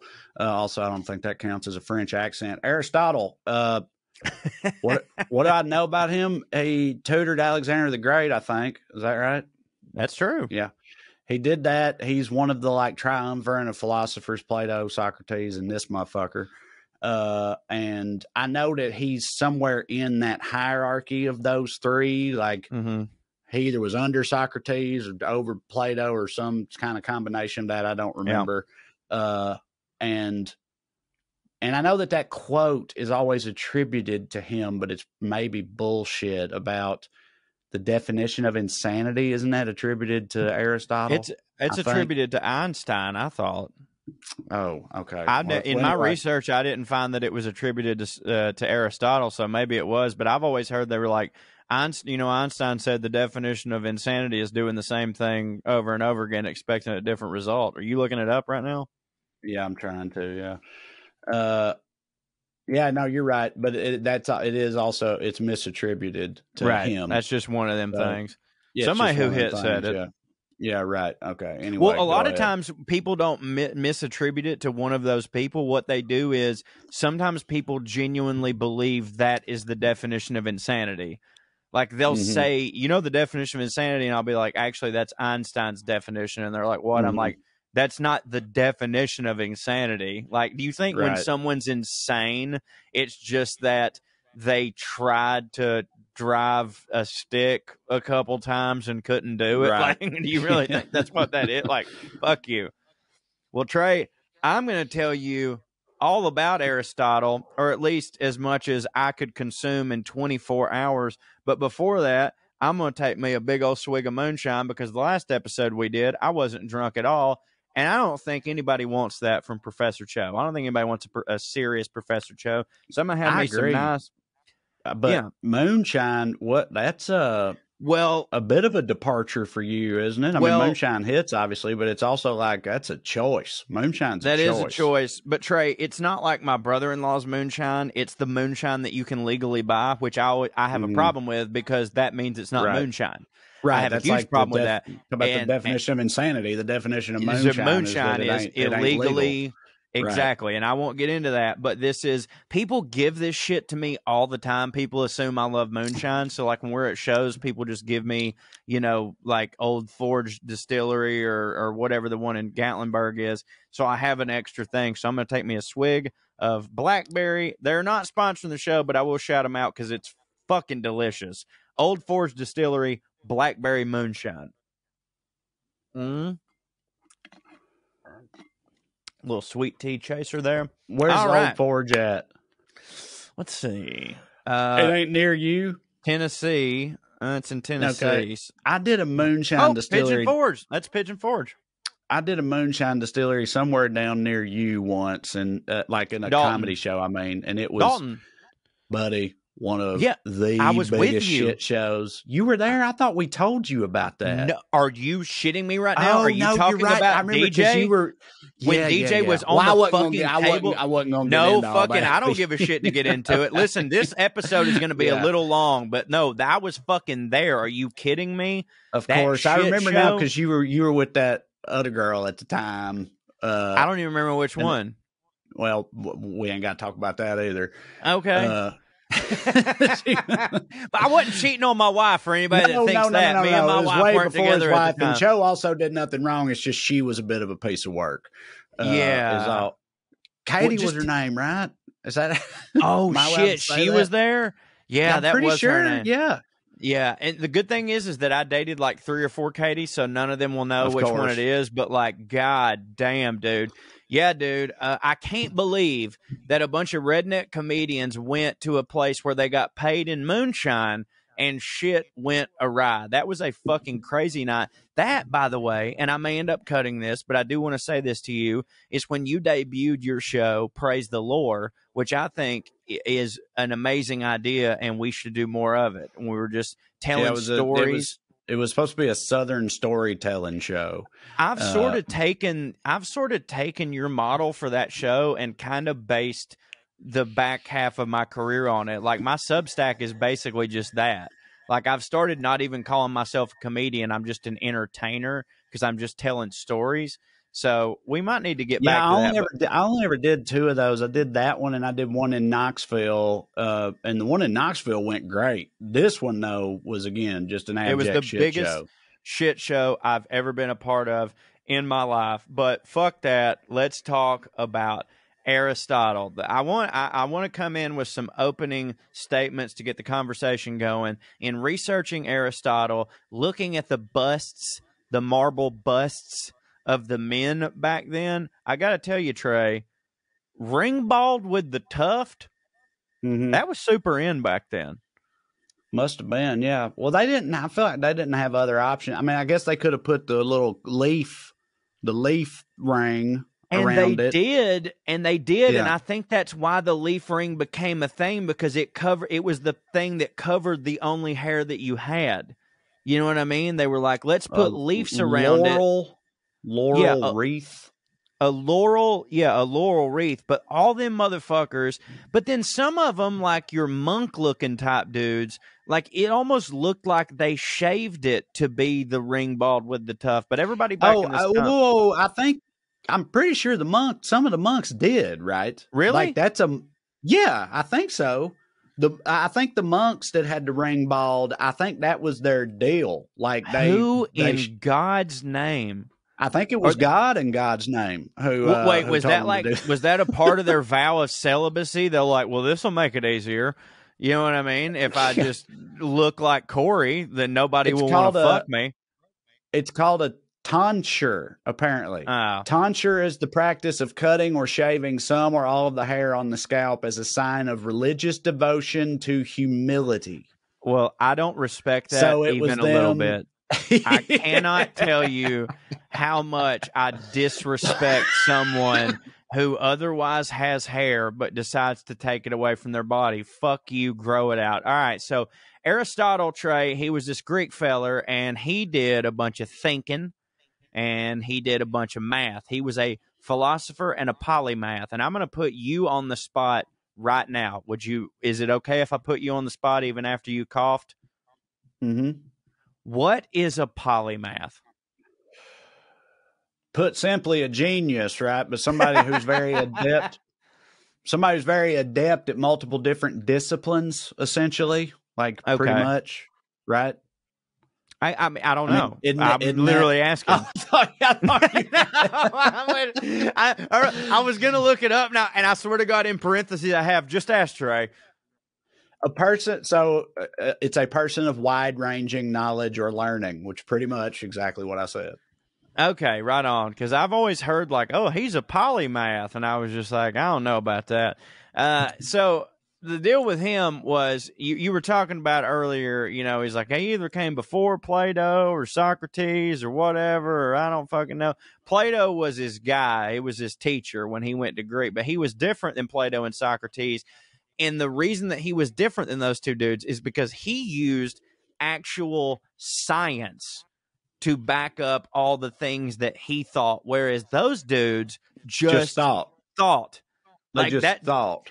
There was no, exactly, they just there was no scientific method. There was none of that. They just thought a thing, and they were like, well, I hit it thinking, so if I think a thing, then you should think that thing too. And if you don't, I think you're stupid. You think this? No. Well, I do. It's like, should we try to figure it out? No. I just think it. That don't help. Some of it was like, well, we can't figure that out. We should just think on it. Like, all right, well, glad you've been thinking on it. Well, not so he Aristotle. Tried to like prove shit. Aristotle was That's a novel concept. He's a fucking game changer. He was the founder of the Peripatetic school. I'm probably saying that wrong. The Peripatetic school. And peripatetic is an adjective that means something like followers in Greek. And the reason that it was called the Peripatetic school is because in his school, he would just have like his classes. There was like not really a classroom. They would just sort of like walk around with him in the front, ring bob with the tuft, leaves on his ears, thinking, right? So like he's just thinking. They all did? Him and the students just sort of meandered while thinking? They meandered while thinking, and there was no really like curriculum. Like you didn't sit down and take a test and stuff. From what I can tell, and again, I could be wrong. I crammed this in 24 hours. I could be wrong. I don't think I am. I'm so far, I have a perfect record on this show, but they basically, their class, there was no curriculum. He would just start arguments. Like it was very much like if our friend Drew had a class, like he would just like start talking, and then they would get to something that maybe people had differing opinions on, and he would go, all right, argue about that. And then they would like walk around the villa arguing like a motherfucker, and they would be like, that's interesting. Okay. Well, you know, I'm not trying to be an asshole when I say this. You mentioned earlier, so you didn't go to college. When I had college professors who, like, I guess were very Aristotle-y in there, but like that, what you just said, I've had professors before who like definitely went for that exact thing. They'd try to get like, they'd actively try to get arguments or debates or whatever going in the class and shit. And that like was the whole class? And they'd like, it wasn't the whole class, but it was like a big, like, I remember the political science class I had was, you know, shockingly very much like that. But some of my business classes too, economics and stuff, they'd try to get, and they'd like, you know, stoke the shit. They'd be up there with a fire poker, you know, keeping it going because they was into that. Well, which I think hits. Yeah, I do too. I've only taught one class in my life, and I kind of did a similar thing, I guess. It's funny because I thought you were going to be like, I've only taught one class in my life, and for me, it was all about me just making sure they knew what I said was it. No, I did. I taught a class, so... and now that I'm thinking about it, I guess I did have sort of an Aristotelical approach to it, but I didn't know none of this stuff about Aristotle at the time. I was asked, this was like right when we started hitting, and there was a dude from my area who was a fan, and he said, hey, I would really like you to come speak to my class. And I was like, okay, well, what about? And he was like, just your point of view, and just, talk to him. And I was like, okay. So in my brain, I was like, all right, I need to prepare 10 to 15 minutes to talk to this class about how I grew up here, but I started thinking different things. And he told me to get there early. So I get there early and I go, all right, man. So what's the deal? And he goes, you got it, man. It's your class for the day. And I was like, what? And he goes, yeah, it's your class. Like I'm not even going to do anything. Like it's just your class. And I go, okay, how long do I have? He goes, hour and a half. 90-minute block. And I was Jesus Christ. And I was that's kind of unfair in my opinion have done that to you. It's also him just like taking a block off, clearly. Yeah, dude, it's unfair. It's unfair. He's just back there playing Minesweeper or whatever, fucking clicking around on Twitter and shit while you're doing his job. Yeah, it's unfair. It's rude. And so, but the class was like civics and shit like that. And so I was like, all right, man. And so thinking on my feet, I just got up. I told everybody who I was, whatever. And I very boldly, I just go, hey, everybody in this class, who in this class believes that abortion is murder? I opened with this in high school. I said, who believes that abortion is murder? And a group of people raised their hand, and I picked out one dude, and I was like, okay. And then I go, who believes that abortion is a woman's right? And I picked out, this person, whatever. And then I grabbed down there. So I grabbed this person. Roughly. Like ratio. 75. 25. Yeah. 75, right. 25. And it was the women that were the 25%. Like there were definitely some women that were like on the pro side, but and so what I did was I had there was a guy, a big burly motherfucker in a camouflage jacket who was like, that's murder. And I had him come up, and I had one of the girls come up, and I go, okay, so you believe that abortion is murder. You believe that it's a woman's right. I want you to argue this to each other, but I want you to take the opposite stance. And I want you to really try to win this thing. And the fucking guy ended up being pro-choice. He ended up, because he wanted to win the argument so much. Yeah. He was like, oh shit. Like he started saying some things that he would never say, which is a very aristocracal thing to do. I'm sorry that was a tangent, but the three adjectives we've used for being sort of like Aristotle so far have been hitting for me. Yeah. I think it was Aristotelian, or whatever, and then Aristotelical. Yeah. So keep that going.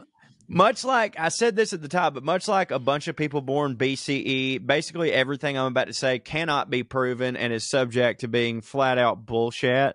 So, bullshit. So here we go. Bullshit. Well, it was bullshit. Well, it's in the past. It's true. So, it was bullshit. It was bullshit. Now it's bullshit. But bullshit has to be bullshit first. So he was born in 384 BCE. in Stagiria. Both his parents died when he was a teenager, but back when he was alive, his daddy was the personal doctor to the king of Macedon. So when he died, Aristotle was left with a bunch of money. Like he actually was a very privileged kid, which he goes on to talk about in his teachings as someone who, like, listen, I'm saying all these things to you, but you have to understand that I come from a place of privilege.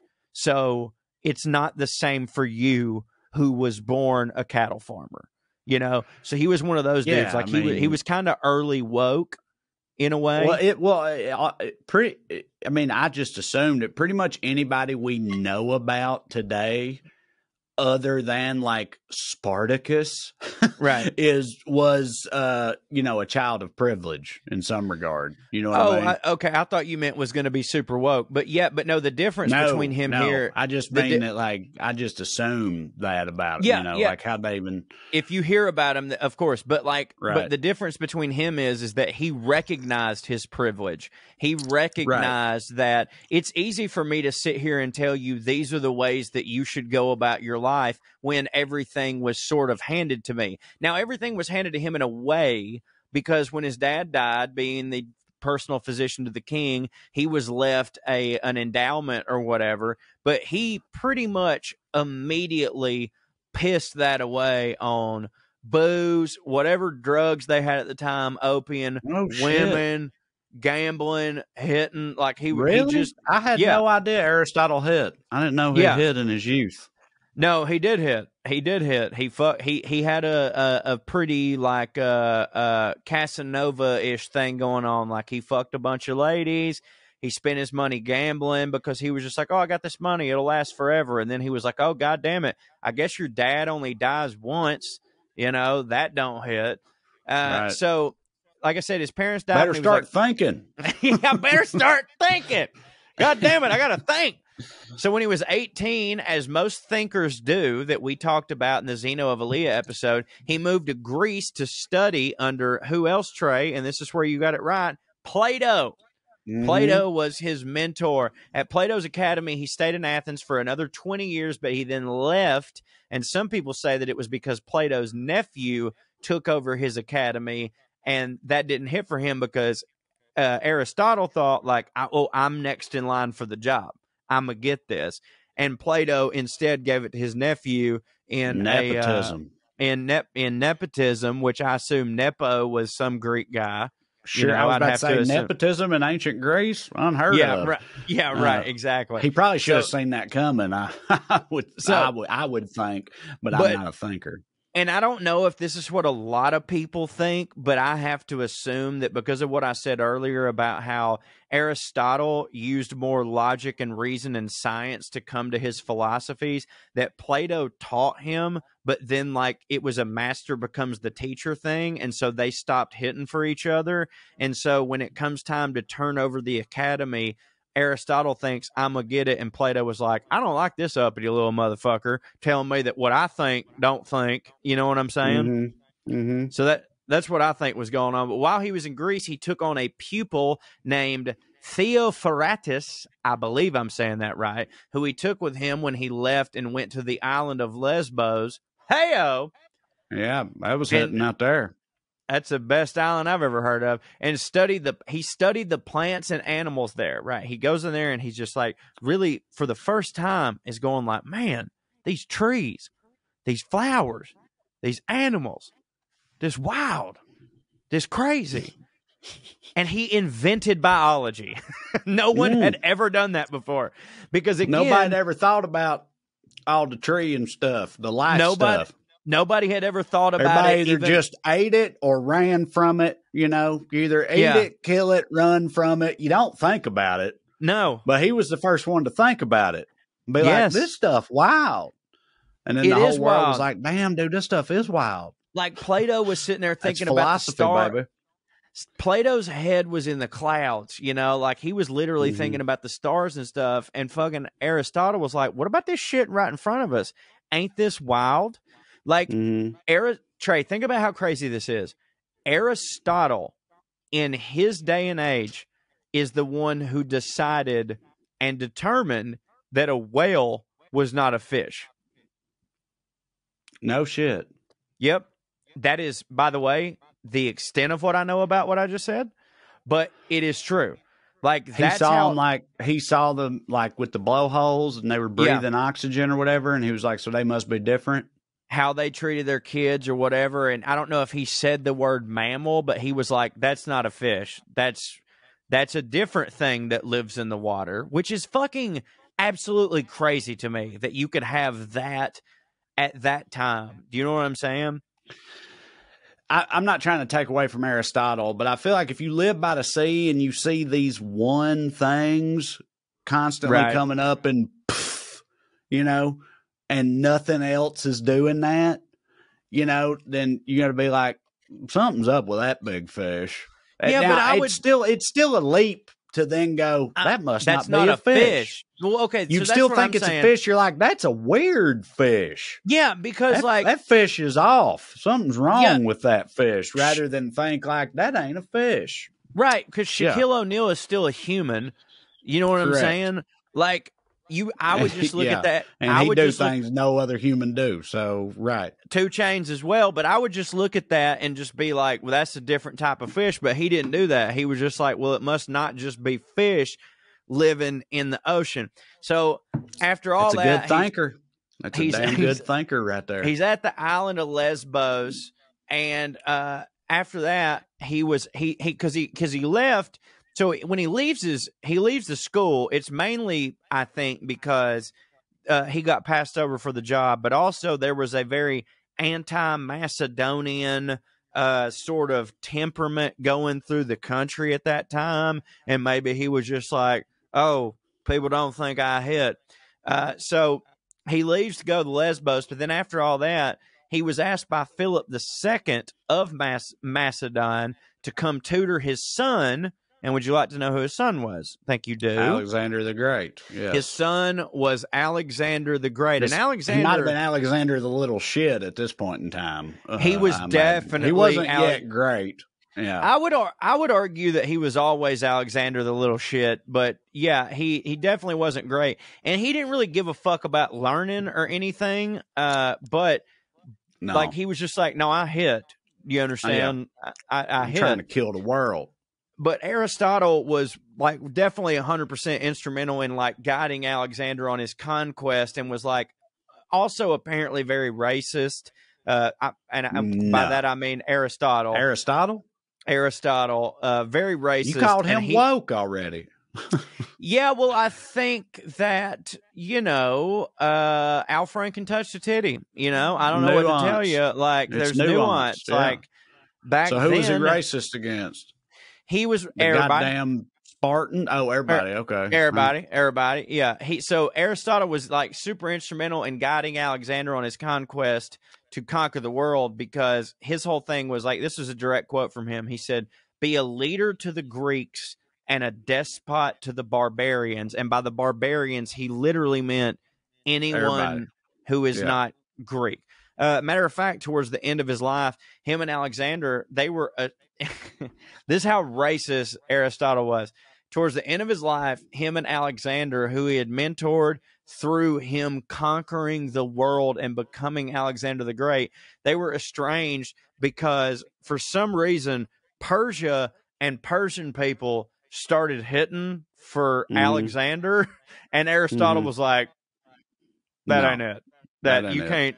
Other people can't hit for you. So, like, he was just like, fuck Alexander the Great. He thinks Persians hit. I don't like that. So, some people say that Aristotle got bored around this time and ran out of stuff to think about or invent. So, he killed himself by walking into the ocean. And some say that he poisoned himself, but others say that it was an accidental overdose of wolf's bane, which was apparently the name of a medicine, and others say that he died of natural causes at the ripe old age of 63. And I say all that to say, leave me the fuck alone in the comments, because I'm just telling you shit. Every single thing that I have said to you, I read from something that was .gov or .uk. I'm trying to piece it together myself. Nobody fucking knows, because so many, they think that he published like 340 works or something, but only 13 survived. Like, we actually only know a scrape of what this motherfucker thought, wrote down, or whatever. He also, by the way, invented, this is something that I didn't think you could invent, Trae. He invented logic. He was the first one to think about stuff, right? Well, he wasn't the first one to think about stuff. How does he get credit for logic? At least Plato had thought about stuff. He's the first one that ever like put into words this train of thought, which was, horses are okay. Yeah. Horses are animals. If this, therefore this. If this, therefore this. Like, horses are animals. Horses have 4 feet, so therefore some animals have 4 feet. That type of shit right there. So he invented logic, and that's basically all his class was them like taking a thread and just being like, okay, let's stretch it to the umpteenth, fucking end of this thread. So it's Aristotle's fault that Ben Shapiro's constantly destroying liberals. Yes, because of logic. Thanks a lot, Aristotle. If it wasn't for you, we wouldn't have to worry about this motherfucker. But now he's out here destroying everybody with logic, and we got Aristotle to blame. Do you know another thing that Aristotle and Ben Shapiro have in common? What, they short? No, Aristotle, a tiny little motherfucker? Yeah. Probably, but not only did Aristotle invent logic, he also was quoted as saying that logic was something that a woman could not possess. Yeah. They just couldn't do it. Couldn't wrap their head around it. It's funny how this opened, and I'm not arguing with you, but it's funny how this opened with like, he was super woke for his time, and ends with him being like, this was the most racist motherfucker on earth who also said women's brains don't hit. But his time. It still counts. I know. Yeah. It still counts. Times are different. Because Trae, can I tell you something? And I don't have a lot left, but it gets worse. It ain't done? I thought it ended with his death. Okay. No. I just want, you'd think it would end with his death, but now I'm just talking about some overarching things of his legacy. All right. Yeah. So, the Greeks and the Romans and all them, they're like credited with like inventing democracy or whatever. And Aristotle was a big part of that. But the way that and there's so much of his shit that is just absolute horse shit. He was an idiot. Of course. Like, of course. Aristotle was a total dipshit, man. Dipshit compared to today's standards. But because all right, so he's one of the great thinkers of his time. But even after a lot of people had already decided that this wasn't true, he believed in his heart that the earth was the center of the universe. So like, he was like kind of a flat earther of his time. Right. So like, Kyrie, maybe 100 years from now, is not looked at as bad. You know what I mean? But he also, as far as like democracy and stuff was concerned, like, they're credited with inventing democracy, but Aristotle, and tell me how fucking dumb this is. Or how or how like, just like really wanting to please everybody and get patrons.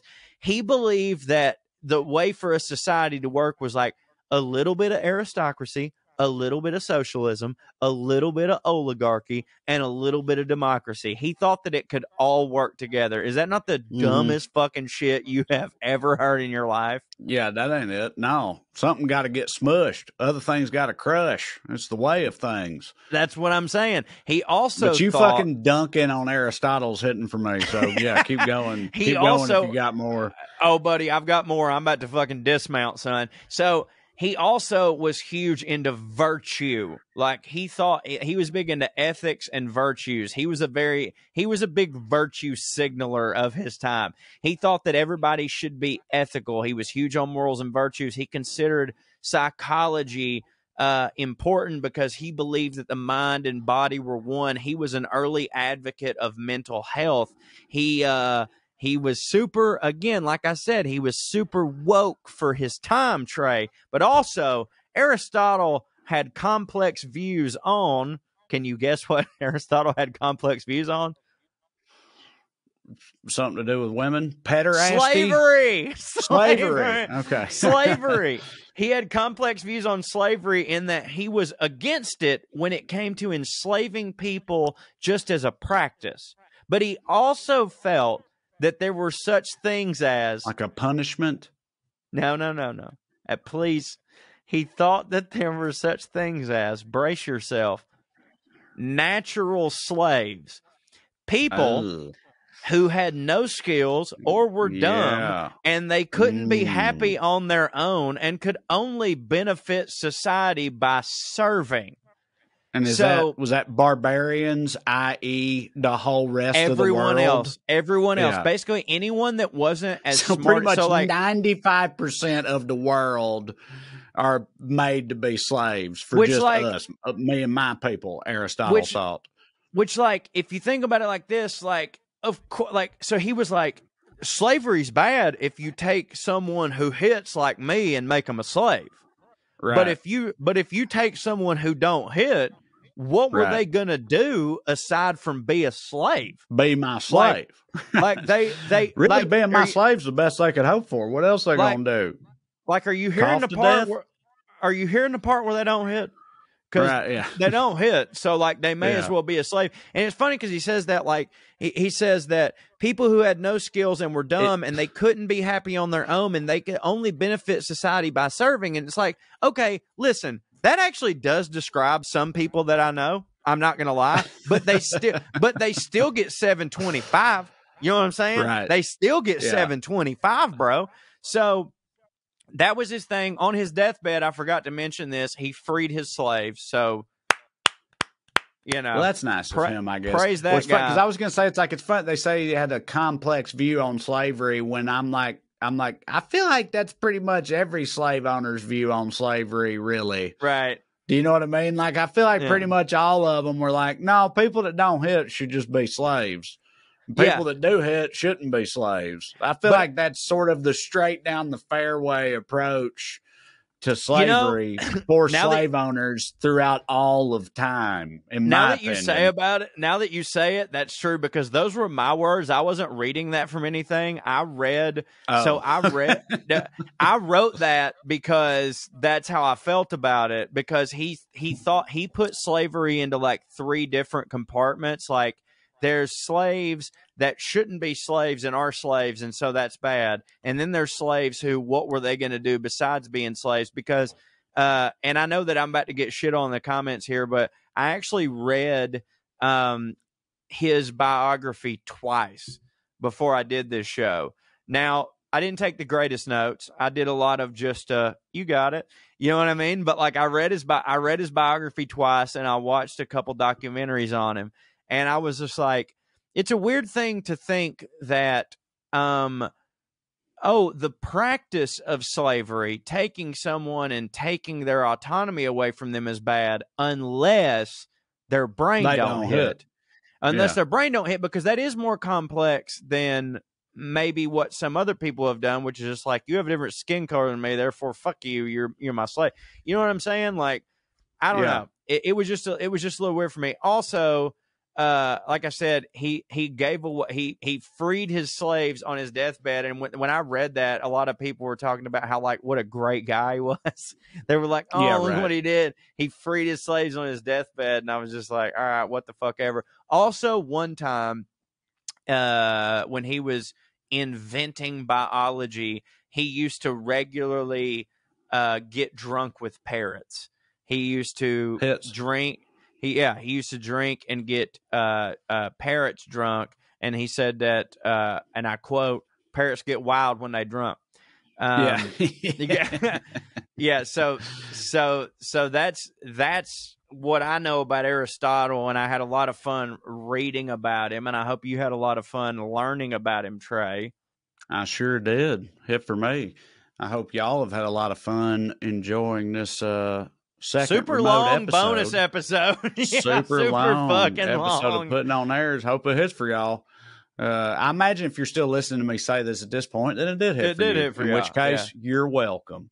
All right, we should, again, if everything goes the way we plan for it to, we should be back to normal next week. And we appreciate y'all being here, Airheads. Say you love you. Bye. Drink that moonshine, Joe. Trae, can I tell you something? Yeah. I love you. I love you too, baby. 1, 2, 3, 4, 1, 2, 3, 4. Royalty and rednecks are alike. They both like cutting and picking fights. Biscuits and baked beans where they don't belong. Sit on down with Corey and Trae and learn some fancy shit today. We'll laugh a little even when they're wrong. They'll take you to a magical place where if you call someone a cunt, nobody cares. They keep it debonair at Putting On Airs. Putting On Airs. Putting On Airs.